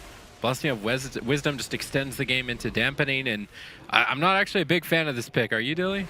I don't know. I think I still like it just because I think it's like a lot of... I think as far as the double melee goes, it seems like they have a lot of sustain against 2 melee classes. And it feels like with Poon on Boomkin, he wasn't really able to get that much pressure. Plus, we know Primes and Streaming do have that synergy together. So even though it is that double Demon Hunter, it's kind of when you think about Method Orange, Trill and Mez, they both play Windwalker DK together. Windwalker DK isn't really meta right now, but double Demon Hunter, that's meta. So it makes a little bit of sense to me for them to go to that, and I don't see them playing too well with that, or playing too poorly with that. I mean, they're all stacked up, and against a Ret Paladin and an Arms Warrior, I feel like this may be a bit of a mistake from Unitas GG. They're desperate.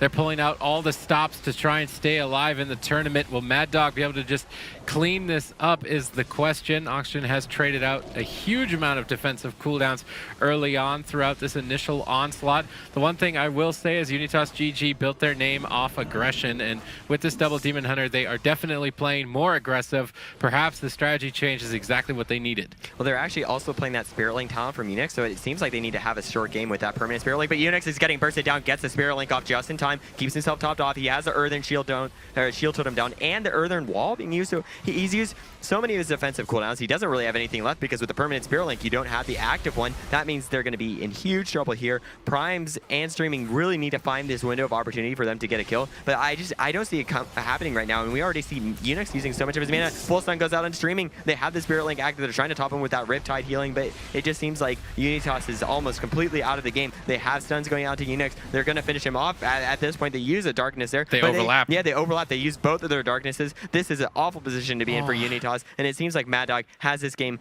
in the bag at this point. This is just heartbreaking. Unitas GG are just falling apart. Just lack of coordination, just lack of momentum. It's just heartbreaking to see. Maybe they keep this alive, but everything is looking in favor of Mad Dog at this point as Unix is dipping dangerously low, caught into that Hammer of Justice. Trinkets desperately to stay alive. Can Streaming and Primes pull off a miracle? I don't think so. With that Avenging Wrath from Fresh, he is really starting to tear Unitas GG apart. Significant mana lead. Look at the health bars. Unix is running out of steam at this point. Earthen Wall Totem deflects and absorbs this assault, but Oxygen pairs his alongside it, and the Cleave damage is completely in favor of Mad Dog. Mana at this point as well. Fresh, potentially some opportunity here as he's dipping below 50%, but with another Hammer of Justice actually reverse magicked. They do have that in their court, but this is just so heartbreaking. Streaming in execute range, barely stays alive. Unix trying to deal with any potential incoming crowd control, manages to stabilize, but with 0 mana left, Dilly, what much more can they do? Yeah, this just looks so rough. I really would have liked to see Unix actually playing the regular Spirit Link talent. He would have been a little bit more mana efficient. He wouldn't have to be worried about them all getting cleaved, but Streaming still low. Execute range, 5% HP. They could finish him off. He has the Metamorphosis activated. He is using that Blade Dance, trying to dodge as much damage as possible. Kiting, Streaming is running for his life. He's trying to stay in this game. They're trying to get that win condition where Oxygen is I think they could have done a lot better if Unix was able to have mana himself if he was playing the regular Spirit Link, but no, he's out of mana at this point. Oxygen has the lead. They have the Intimidating Shout coming out, and we can actually see they're stabilizing much better without Unix activating that permanent Spirit Link, and I think that's because the talent choice kind of just makes it super easy for this Ret Warrior to cleave them all down, and I think that was a mistake in the series. I actually think the pick was good.